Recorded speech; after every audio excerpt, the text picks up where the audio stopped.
So இன்னைக்கு வந்து நம்ம ஜுடிஷியல் எக்ஸாமினேஷனை வந்து எப்படி அப்ரோச் பண்ண போறோம். ப்ரிலிம்ஸா இருக்கட்டும் சரி, மெயின்ஸ் இன்டர்வியூ 3 ஸ்டேஜஸ் ஆஃப் எக்ஸாம்ஸா நம்ம ஃபேஸ் பண்ண போறோம். ஸோ நான் என்னெல்லாம் என்னோட ஜுடிஷியல் ப்ரிப்பரேஷனுக்கு பண்ணேன் அண்ட் நான் ஃபர்தரா வந்து எப்படி என்னோட டைம் வந்து ஸ்கெடியூல் பண்ணேன். நிறைய பேர் வந்து தப்பு பண்றது வந்து டைம் ஸ்கெடியூலிங் தான். அண்ட் நான் இன்னொன்று உங்களுக்கு சொல்ல விரும்புறேன். என்னன்னா, நான் என்னோட ஜுடிஷியல் ப்ரிப்பரேஷன் ஸ்டார்ட் பண்ணது எப்போ அப்படின்னா, கரெக்டா இந்த 2023 எக்ஸாம்ஸ் இது பண்ணும்போது நான் ஸ்டார்ட் பண்ணது வந்து கரெக்டா நான் நோட்டிஃபிகேஷன் வந்து நெக்ஸ்ட் 2 டேஸ்லாம் ஸ்டார்ட் பண்ணேன். 3 months ப்ரிப்பரேஷன் தான். June 1 நோட்டிஃபிகேஷன் வருது, August 19 வந்து ப்ரிலிம்ஸ் எக்ஸாம்ஸ். அண்ட் ஸோ இதுல மெயினா வந்து நான் ப்ராக்டிஸும் பண்ணிட்டு இருந்தேன் சைட் பை சைட். ஸோ அப்பதான் எனக்கு தெரிய வந்துச்சு, if I am able to sorry, இப்போ யாராச்சும் மியூட் அன்மியூட் பண்ணாம இருந்தா ப்ளீஸ் மியூட் யுவர் செல்ஃப். அப்பதான் கிளியரா கேட்கும் எல்லாருக்குமே. யா, தேங்க்யூ.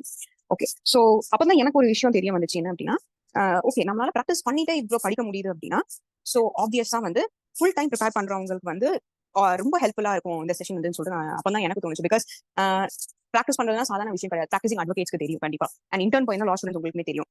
மார்னிங் 10:30 வந்து கோர்ட்டுக்கு போகணும். கண்டிப்பா ஜட்ஜஸ் ஏறிவாங்க, அதுக்கு நம்ம கோர்ட்டுக்கு போகணும். வேற எதுவும் ஃபைல் பண்ண வேண்டியது இருந்தா எல்லாமே மார்னிங் ஆஃபீஸ் போய் எல்லாமே ஸ்டிச் பண்ணி எல்லாம் செஞ்சு ரெடி பண்ணணும் கரெக்டா. அதுக்கப்புறமும் கோர்ட்ல பாஸ் ஓவர் ஆகுதா இல்லைன்னா அடுத்த விட்னஸ் வந்திருக்காங்களா, எக்ஸாமின் பண்ணணுமா, அப்படியே போயிட்டு நமக்கு ஈவினிங் வரைக்கும் ஆகும் கோர்ட்ல. அகைன் வந்து ஆஃபீஸ் ஒர்க், நெக்ஸ்ட் டேக்கான கேசஸ் ஆஃபீஸ் ஒர்க் ஆகும். அட் த சேம் டைம் இதுலயுமே வந்து படிச்சிருந்தேன். பட் அப்பதான் ஒரு விஷயம் தெரிய வந்துச்சு, பிராக்டிஸ் நம்ம எவ்வளவுக்கு எவ்வளவு பண்றோமோ அது வந்து எனக்கு அவ்வளவு ஹெல்ப் பண்ணுச்சு எக்ஸாம்ஸ்ல, மெயினா வந்து மெயின்ஸ் எக்ஸாம்ஸ்ல. ஸோ இன்னொரு பேசிக் டாபிக் ஆஃப் கிளாஸ் என்னன்னா மெயின்ஸ் எக்ஸாமோட அப்ரோச் தான். பட் நான் என்ன ஃபீல் பண்ணேன் அப்படின்னா, நம்ம ஃபர்ஸ்ட் ப்ரிலிம்ஸ்ல இருந்து எப்படி ஸ்டார்ட் பண்றோம்னு புரிஞ்சாதான் மெயின்ஸ். ஏன்னா ப்ரிலிம்ஸ் ஸ்டார்ட் பண்ணும்போதே சைட் பை சைட் மெயின்ஸ் நம்ம படிக்கிறோம். ஆப்வியஸ்லி நீங்க பேரக் ஸ்ட்ரீட்னால மெயின்ஸ்க்கும் சேர்த்து தான் கரெக்டா, இன்டர்வியூ ஆஸ் வெல். ஸோ நான் மெயினா என்ன பண்ண போறோம் ப்ரிலிம்ஸ்ல இருந்து, என்னோட ஸ்டடி பேட்டர்ன் எப்படி இருந்துச்சு அண்ட் நான் ஃபர்தரா வந்து எப்படி வந்து மென்டலா பிசிக்கலா என்ன வந்து ஒரு கரெக்டான பாத்துல வச்சிருந்தேன் அந்த 3 monthsமே அப்படின்னு சொல்லிட்டு 3 months அதுக்கப்புறம் மெயின்ஸ் இன்டர்வியூ எல்லாமே நான் கிளியர் பண்ணேன். ஸோ அது எப்படி நான் வந்து நம்ம ஒரு ஃபோக்கஸ்டா வந்து என்னால வச்சுக்க முடிஞ்சிச்சு அப்படின்னு சொல்லிட்டு நான் ஷேர் பண்ணலாம்னு இருக்கேன். பிகாஸ் என்னோட ஆல்ரெடி எழுதினவங்களோட எக்ஸ்பீரியன்ஸ் நீங்க கேட்டா கண்டிப்பா உங்களுக்கு ரொம்ப யூஸ்ஃபுல்லா. அவங்க என்ன தப்பு பண்ணாங்க, அது என்ன பண்ணக்கூடாது, நம்ம என்ன பண்ணலாம் இதை விட பெட்டர் பண்றதுக்குன்னு சொல்லிட்டு உங்களுக்கு ஐடியாஸ் கொடுப்பாங்க. நான் மட்டும் இல்ல, கிளியர் பண்ண உங்களுக்கு யாராவது தெரிஞ்சிருந்தா கண்டிப்பா நீங்க ப்ரிப்பேர் பண்ணும்போது அவங்களோட ஸ்ட்ராட்டஜி என்ன கேளுங்க. பட் எல்லா ஸ்ட்ராட்டஜி கேட்டு அவங்களோட ஸ்ட்ராட்டஜி ஃபாலோ பண்ணணும் மட்டும் நம்ம எப்பவுமே யோசிக்க கூடாது. நமக்கு எது கம்ஃபர்டபுளா இருக்கும். பிகாஸ் என்னோட ஒர்க் ஷெட்யூல் ஒரு மாதிரி இருக்கும், என்னோட ஃபேமிலி ப்ராப்ளம்ஸ் இருக்கும் அண்ட் எல்லாமே இருக்கும்ல. Everyone's life is different kind of திங்ஸ்ல. ஸோ அது மாதிரி ஒருத்தவங்களுக்கும் ஒரு டைப் ஆஃப் இது இருக்கும். ஸோ உங்களுக்கு எது கம்ஃபர்டபுளா இருக்கும். நிறைய பேர் நிறைய ஐடியா சொல்லுவாங்க, இப்படி ஷெட்யூல் பண்ணேன்னு சொல்லுவாங்க. சில இப்போ எனக்குலாம் வந்து ஏர்லி மார்னிங் எழுந்திரிச்சு படிச்சா காமா படிச்சாதான் பிடிக்கும் அப்படின்ட்டு ஒரு கான்செப்ட் உண்டு. சில பேருக்கு லேட் நைட்ஸ் படிச்சாதான் இருக்கும், அந்த அந்த உங்களுக்கு நல்லா புரியுற டைம் அதுதான் அப்படின்னு சொல்லிட்டு சில பேருக்கு இருக்கும். ஸோ நீங்க உங்களோட இதுபடி ஷெட்யூல் பண்ணணும். அப்பதான் உங்களுக்கு வந்து கம்ஃபர்டபுளா இருக்கும். அது வந்து கரெக்டா உங்களுக்கு வந்து போய் அந்த கண்டென்ட் வந்து உங்களுக்கு போய் சேரும். ஸோ இன்னையோட ஃபர்ஸ்ட் இன்னையோட அஜெண்டா நம்ம 8 o'clock வரைக்கும் என்ன பார்க்க போறோம் அப்படின்னா, இதுதான் இன்னையோட ஓவர்வியூ. ஃபர்ஸ்ட் என்ன பார்க்கறோம் அப்படின்னா, அந்த எக்ஸாமோட overview and exam pattern. Next வந்து பிரிலிமினரி எக்ஸாமோட பேட்டர்ன் என்ன, அதை எப்படி அப்ரோச் பண்ணணும். நான் வந்து சிம்பிளா பாயிண்டர்ஸ்ல தான் கொடுத்துருக்கேன். இதெல்லாம் ஃபாலோ பண்ணா okay, it's sufficient to clear the films அப்படின்னு சொல்லிட்டு. நெக்ஸ்ட் மெயின்ஸ், அதே மாதிரி மெயின்ஸ் இன்டர்வியூ ரெண்டுமே. அண்ட் ஒரு ஸ்டடி பிளான் எப்படி இருக்கணும் அப்படின்ட்டு. ஏன்னா நம்ம வந்து ஃபர்ஸ்ட் டே நான் பண்ண ஒரு பெரிய தப்பு ப்ரிப்பரேஷன் டைம்ல அப்படின்னு சொன்னா, இட்ஸ் லைக் நான் லேட்டா ஸ்டார்ட் பண்ணதுன்னு சொல்லுவேன். ஏன்னா நோட்டிஃபிகேஷன் வந்ததுக்கு அப்புறம் ஓகே ஒரு அட்டம் கொடுத்து பார்க்கலாமே அப்படிங்கிற ஒரு கான்செப்ட் தான் எனக்கு. ஸோ லேட்டா ஸ்டார்ட் பண்ணும்போது என்னால இவ்வளவு அச்சீவ் பண்ண முடியும்னா, கண்டிப்பா நீங்க சீக்கிரமா ஸ்டார்ட் பண்ணா கண்டிப்பா உங்களால ஈஸியா கிளியர் பண்ண முடியும். அதுதான் பேசிக் கான்செப்ட். ஸோ லேட்டா ஸ்டார்ட் பண்ணாதீங்க. எதுனாலுமே பெட்டர் டு ஸ்டார்ட் ஏர்லி, சரியா. And mental and physical health, இது எல்லாமே நீங்க பண்ணாலுமே கண்டிப்பா ஒரு இம்பார்ட்டன்டான விஷயம் என்னன்னா, மென்டல் ஹெல்த்னு சொல்லும்போது just not physical health, mental ஹெல்த்தும் அது அடங்கி இருக்கு.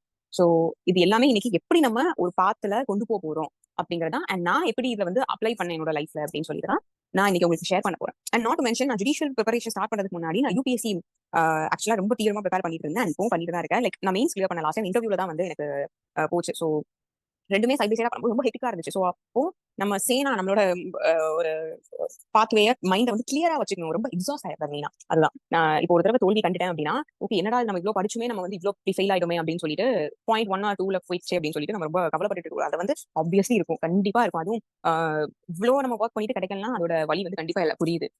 பிகாஸ் நானும் ஃபேஸ் பண்ணிட்டேன். யூபிஎஸ்சி இன்டர்வியூல நான் எதிர்பார்த்த ரேங்கிங் வரல. So I dropped it.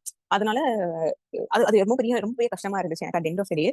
But நான் அதுல இருந்து வெளியே வந்து தான் you should start doing. I mean நான் இந்த வருஷம் யூபிஎஸ்சி எழுதல, லாஸ்ட் டைம் எழுதினது தான். I want to give a break and அதுக்கப்புறம் எழுதலாம். ஸோ அதனால தான் ஜுடிஷியரி எக்ஸாம்ஸையுமே அதை என்னால் அப்ளை பண்ண முடிஞ்சு. என்ன ஸ்ட்ராட்டஜி நான் அதில் ஃபாலோ பண்ணணும், அதை வந்து ஜுடிஷியல் எக்ஸாம்ஸை நம்ம வந்து அப்ளை பண்ணும்போது எனக்கு ரொம்ப ஹெல்ப்ஃபுல்லா இருந்துச்சு. அதனால தான் 3 monthsல என்னமோ என்னால் கோப் பண்ண முடிஞ்சுன்னு நினைக்கிறேன். ஸோ இன்னைக்கு வந்து நம்ம இது எல்லாமே எப்படி நம்ம மேனேஜ் பண்ண போறோம் இல்லைன்னு பார்த்தா, எனக்கு இந்த செஷன் கண்டிப்பா இன்டராக்டிவா இருக்கணும். பிகாஸ் கண்டிப்பா நீங்க கொஸ்டின்ஸ் கேட்க தான் எனக்குமே ஓகே இதெல்லாம் இதெல்லாம் உங்களுக்கு ஒரு ப்ராப்ளமா இருக்கு அப்படின்னு சொல்லிட்டு நீங்க கேட்டாதான் என்னால அதை அட்ரஸ் பண்ண முடியும். ஓகேவா? அது எப்படி வந்து அதை வந்து கொண்டு வரலாம். இட்ஸ் பெட்டர் லேட் தன் நெவர்னு சொல்லுவாங்க. லேட்டா நம்ம கேட்கறதுக்கும் செய்யாம இருக்கிறதுக்கு லேட்டா நம்ம அதை செய்யறதுக்கும் ஒரு டிஃபரன்ஸ் இருக்குல்ல. ஸோ உங்களுக்கு எந்த ஒரு டவுட்ஸ் வந்து வந்தாலுமே அட் த டைமே நீங்க கேட்டுருங்க. அண்ட் நான் எக்ஸாம் பேட்டர்ன் நான் இப்போ கொடுக்குறேன், நெக்ஸ்ட் ஷேர் பண்ணுவேன். அது எப்படின்னா லாஸ்ட் இயர் எக்ஸாம்ல 2023 வர வந்து ஜுடிஷியல் எக்ஸாம்ஸோட பேட்டர்ன் தான். இந்த வருஷம் நோட்டிஃபிகேஷன் வரல. அசிஸ்டன்ட் பப்ளிக் ப்ராசிக்யூஷர் ஏபிபி எக்ஸாம்ஸ்க்கு தான் இப்போ சிலபஸ் கொடுத்துருக்காங்க. நான் லாஸ்ட் இயர் சிலபஸ் வச்சு தான் நான் உங்களுக்கு இப்போ நான் கொடுக்க போறேன். இந்த வருஷம் நோட்டிஃபிகேஷன் வந்ததுக்கு அப்புறம் இது மாதிரி இன்னொரு செஷன் வச்சுக்கலாம். ஸோ தட் நம்ம என்னென்ன படிக்கணும், எப்படி வந்து அப்ரோச் பண்ணணும்னு சொல்லிட்டு பார்க்கலாம். பட் லாஸ்ட் இயர் எக்ஸாம் பேட்டர்னோட வச்சு நான் உங்களுக்கு இன்னைக்கு கிளாஸ்ல ஏன் எடுத்தேன்னா நமக்கு நோட்டிஃபிகேஷன் வரல. ஸோ வந்தோடனே அதை பார்த்துக்கலாம். ஸோ இன்னைக்கு வந்து லாஸ்ட் இயர் எக்ஸாம் பேட்டர்னோட வச்சு நான் சொல்றேன். ஸோ ஏன் வந்து நியூ கிரிமினல் லாஸ் ஆட் பண்ணலன்னு சொல்லிட்டு யாரும் கேட்காதீங்க. சரியா? ஓகே. நெக்ஸ்ட் வந்து overview of exam and exam pattern நம்ம ஃபர்ஸ்ட் பார்க்கலாம். இந்த எக்ஸாம் எல்லாருக்குமே தெரியும். ப்ரிப்பேர் பண்றவங்களுக்கு 3 டிஃபரெண்ட் டைப்ஸ் ஆஃப் எக்ஸாம்ஸ் நமக்கு இருக்கு. Preliminary exam, mains exams and interview. So இதோட பேட்டர்ன் என்னென்ன சிலபஸ்லாம் இதுல வருது, என்னென்ன ஆக்ட்ஸ்லாம் வருது, நம்ம என்னென்ன ஏரியால இன்னும் ஃபோக்கஸ் பண்ணணும், என்ன ஏரியால ஃபோக்கஸ் பண்ணக்கூடாது அப்படிங்கிற இதையுமே நம்ம தெரிஞ்சுக்கிட்டாதான் டைம் மேனேஜ்மெண்ட்ங்கிற கான்செப்ட் இருக்கு. அதை வந்து நம்ம ஈஸியா பண்ண முடியும். ஓகேவா? ஸோ ஃபர்ஸ்ட் என்ன பார்க்கறோம்னா நம்ம எக்ஸாம் பேட்டர்ன் பார்க்கலாம். ஸோ ஃபர்ஸ்ட் வந்து பிரிலிமினரி எக்ஸாம் வந்து டியூரேஷன் எவ்வளோனா 3 hours எக்ஸாம்ஸ். ஓகே. ஸோ இதோட மேக்ஸிமம் மார்க்ஸ் என்னன்னா 100. ஸோ இங்க ரிசர்வேஷன்ஸ் இருக்கு கண்டிப்பா. ஸோ அதனால நம்ம தமிழ்நாடு பப்ளிக் சர்வீஸ் கமிஷன் கீழே தான் நம்ம வரோம், டிஎன்பிஎஸ்சி கீழே தான். ஸோ நமக்கு வந்து ரிசர்வேஷன்ஸ்ல எஸ்சி எஸ்டிஸ் அண்ட் மற்ற எல்லாருக்குமே எப்படின்னா 30 வந்து மினிமம் பாஸ் மார்க். இது வந்து மினிமம் பாஸ் மார்க் தான் இது எல்லாமே சொல்றது. And BC OBC BC Muslims and MBC denotified communities வந்து 35. அண்ட் இதுல குறிப்பிடப்படாத மற்ற எல்லா கம்யூனிட்டிக்குமே 40. இது வந்து மினிமம் மார்க்ஸ் வர பாஸ் தான். இந்த மார்க்ஸ் வச்சுதான் இது பாஸ் பண்ணாலே நம்ம வந்து மெயின்ஸ் எக்ஸாம் போவோமா அப்படின்னா கிடையாது. இதுல எப்படின்னா கட் ஆஃப் ஹையஸ்ட் ரேங்கிங்ல இருந்து மார்க்ல இருந்து இப்போ ஃபார் எக்ஸாம்பிள் கட் ஆஃப் வந்து கொடுப்பாங்க. நமக்கு வந்து காலேஜ்ல கவுன்சிலிங் போகும்போது கட் ஆஃப் கொடுக்குறாங்களா, அந்த மாதிரி கட் ஆஃப் உண்டு. ஸோ இந்த மார்க்ஸ் மேல எடுத்தவங்க எல்லாமே மெயின்ஸ்க்கு போவாங்கன்னு சொல்லிட்டு. பட் மார்க்ஸ்லாம் என்ன கட் ஆஃப் எதுவுமே நமக்கு தெரியாது. உங்களுக்கு பிரிலிமினரி ரிசல்ட் வரும்போது உங்களோட ரெஜிஸ்டர் நம்பர் அதுல இருந்தா நீங்க வந்து மெயின்ஸ் போவீங்க. பட் ஆக்சுவலா என்னன்னா அது என்ன கான்செப்ட் அப்படின்னா அவங்களுக்கு வந்து கட் ஆஃப் மார்க்ஸ் உண்டு. ஸோ எஸ்சி எஸ்டிஸ் அண்ட் மற்ற எல்லாருக்குமே 30 கொடுக்குறாங்களா மினிமம் மார்க்ஸ், அவங்களுக்கு ஒரு கட் ஆஃப் உண்டு. BC OBC BCM and BC டிஎன்சிக்கு வந்து தனி கட் ஆஃப் உண்டு. அண்ட் மற்ற கேட்டகரிஸ்க்கும் தனி கட் ஆஃப் உண்டு. ஸோ இந்த கேட்டகரியில நீங்க அப்ளை பண்ணியிருந்தா பிசி, ஃபார் எக்ஸாம்பிள் பிசியில் அப்ளை பண்ணியிருந்தா உங்களுக்கு ஒரு கட் ஆஃப் இருக்கும். ஸோ அதுக்கு மேலே நீங்க எடுத்தா உங்களுக்கு வந்து மெயின்ஸ் எக்ஸாம்க்கு நீங்க போகலாம். அப்படிதான் இருக்கும். ஸோ இது வந்து just minimum marks for passing the preliminary exams தான். உங்களுக்கு எக்ஸாம் மார்க்ஸ் வந்து எப்படின்னா ஆஃப்டர் எக்ஸாம்ஸ்லாம் முடிஞ்சு ரிசல்ட்ஸ் வந்து ஒரு 2 or 3 monthsல உங்களுக்கு விச் மீன்ஸ் இன்டர்வியூலாம் முடிஞ்சு ரிசல்ட்ஸ் வந்து அதுக்கப்புறம் ஒரு 2 months அப்புறம் தான் உங்களுக்கு பிரிலிமினரி மார்க்ஸ் வந்து அஃபிஷியல் வெப்சைட் ஆஃப் டிஎன்பிஎஸ்சி உங்களுக்கு கொடுத்துருவாங்க. ஸோ எங்களோட எக்ஸாம்ஸ் இப்போ நான் இன்டர்வியூலாம் முடிச்சு எனக்கு இன்டர்வியூ மார்க்ஸ் எல்லாம் 1 week கொடுத்துருவாங்க. அது முடிச்சு மார்ச் ஃபெப்ல கொடுத்தாங்க. March April May June July August 6 months கழிச்சு இப்போ இதுல கொடுத்துருக்காங்க, எங்களுக்கு பிரிலிமினரி மார்க்ஸ் கொடுத்துருக்காங்க. ஓகே. ஸோ அது மாதிரி தான் உங்களுக்கு இருக்கும். அது வந்து மினிமம் மார்க்ஸ் ஃபார் பாசிங்னா நீங்க மினிமம் மார்க்ஸ் எடுக்கக்கூடாது. நீங்க மேக்ஸிமம் மார்க்ஸ் எய்ம் பண்ணாதான் உங்க கட் ஆஃப்ல நீங்க வந்து உங்க கேட்டகரிக்குள்ள கட் ஆஃப்ல நீங்க வந்து ஃபர்தரா மெயின்ஸ் எக்ஸாம் நீங்க போக முடியும். ஓகே. ஸோ நெக்ஸ்ட் வந்து அன்மியூட் பண்ணியிருந்தா ப்ளீஸ் மியூட் பண்ணிக்கோங்க உங்களை.